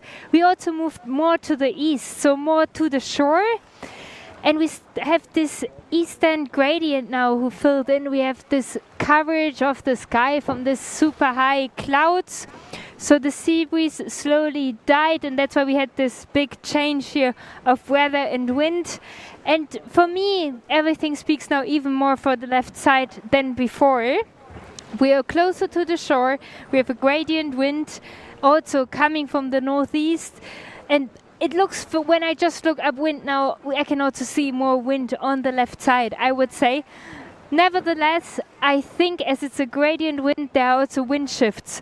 So now the challenge for the teams is to find the trade-off between going with the shifts or sailing to the left side where there could be a possible gain feature.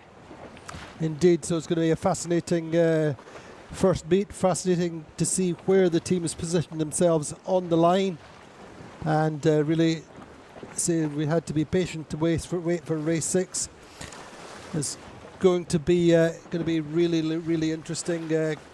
Platoon Aviation with this 9-point lead, being chased all the time by Gladiator, Quantum Racing Power by American Magic on 27, Interlodge on 27, Paprec on 28. They're the top 5 at the moment. As we go into race number 6, we've got a minute and a half to go. Briefly on board with Paprec, with Cedric Chateau there on the helm. All setting up to find their best position on the start line.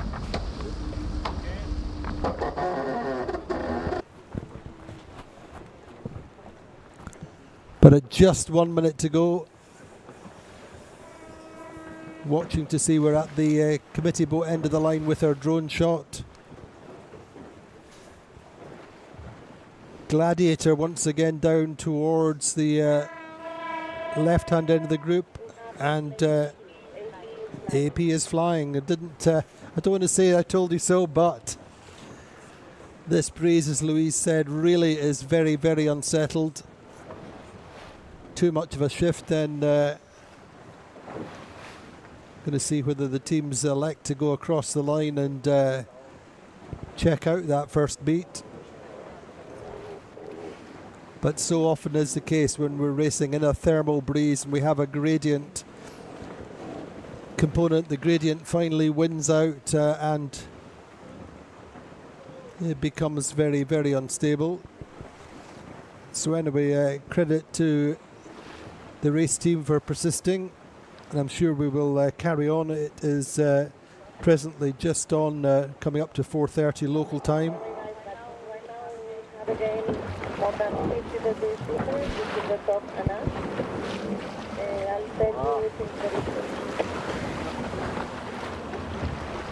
So Maria, our race officer, just telling the fleet I think we're going to carry on waiting for a while.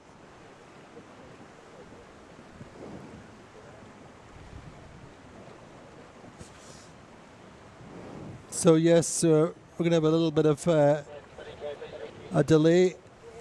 Just watching the fleet though, I mean, it doesn't seem like there's a massive change or big shift going up this beat, Louise, but it's really, I guess, about the difference between the wind angle and the wind pressure at the top mark than at the start line. You have to be reasonably aligned. And I guess that's probably the main problem just now, Louise, is shifts at the top mark where there's a little bit more wind pressure, I think you said.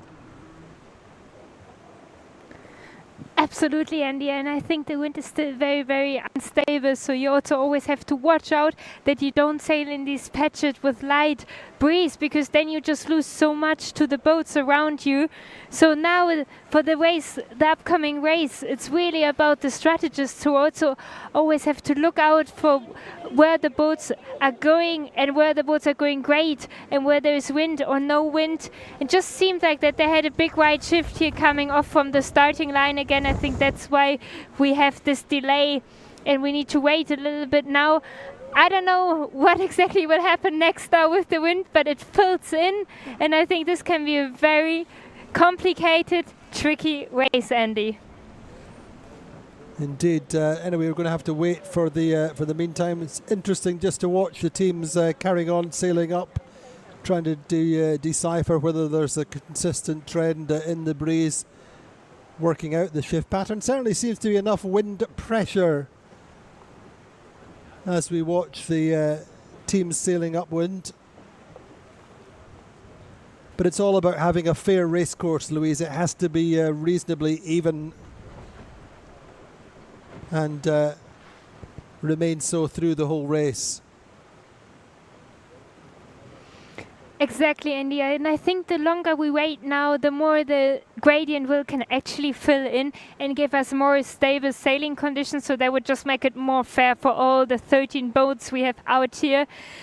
And I think that's what we're basically waiting for. So the temperature will slowly drop, the sea breeze is going to die, and the gradient wind is winning the fight here of the different wind systems we're having at the moment here in front of Palma Bay. Indeed, so we're going to keep on waiting. I think we'll take a little bit of a break and we'll come back as soon as we get back inside the warning signal.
confusion.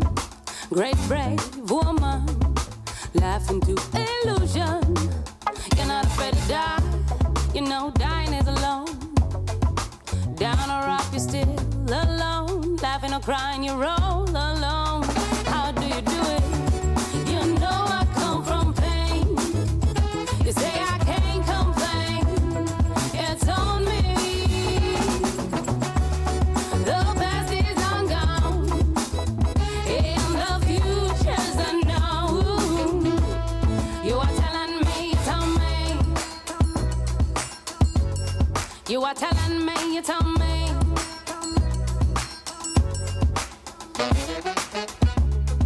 He said to be polite.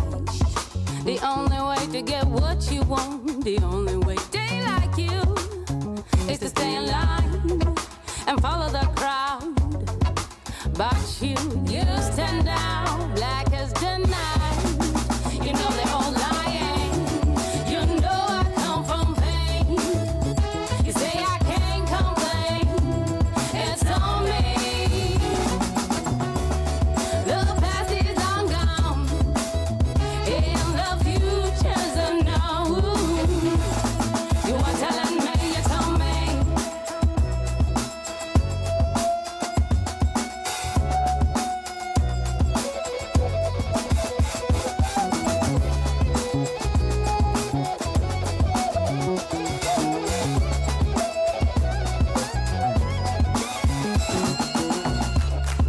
Climbing to your bright future, even though you're dying. You fell before and you keep on trying. You do it all again, now blinded by beauty. You tell the story as it is, speaking not to be understood, but it's better good. You know I come from pain. Say I can't complain. It's on me. The past is on gone, and the future's unknown. You are telling me, you tell me. You are telling me, you tell me. You are telling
slips back. So tonight, I'm just gonna let this one ride.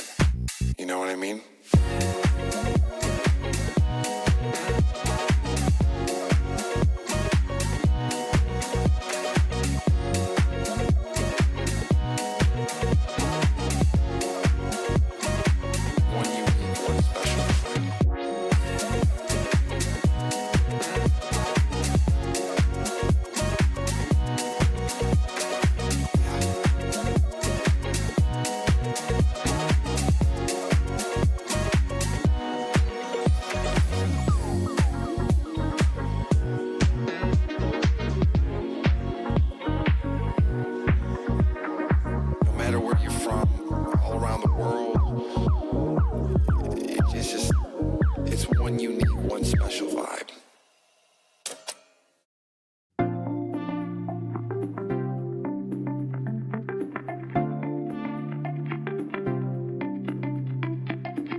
Well, there we go. The picture tells the story. AP over A. Unfortunately, then no further racing today. The breeze is too unstable, particularly between the start line and where the position of the windward mark would be. So no further racing today. Just that race win for Gladiator then, taking to just a little bit closer. They're now 9 points behind Platoon Aviation, and so we're losing the race today, all to the good of the 2023 champions Platoon Aviation. So unfortunately losing that race for the moment, but we'll see how the schedule changes over the next couple of days. But do join us again tomorrow, and we'll hopefully get a good day's racing with the sea breezes. We've got this easterly component through right until Sunday, so we should get breeze.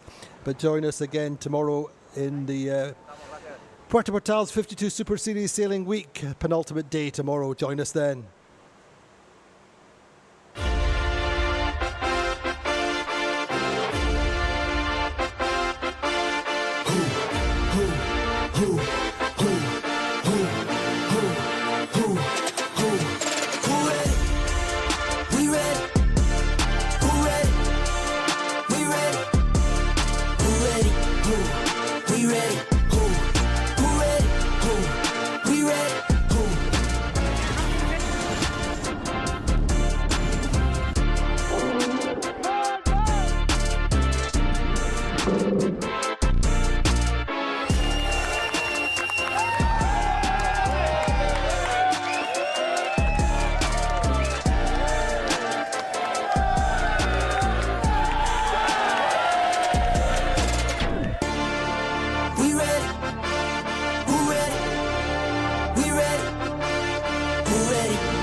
From a mile away, not as sleek as you think. DMs early in the AMs, I'm not Becky from the street. All this time, baby, our love was so deep. You can't sleep lately, but what about me? I'm sorry, darling, I can't breathe. There's no room for us, there's no room for us. I said, darling, can you see? There's no room for us. There's no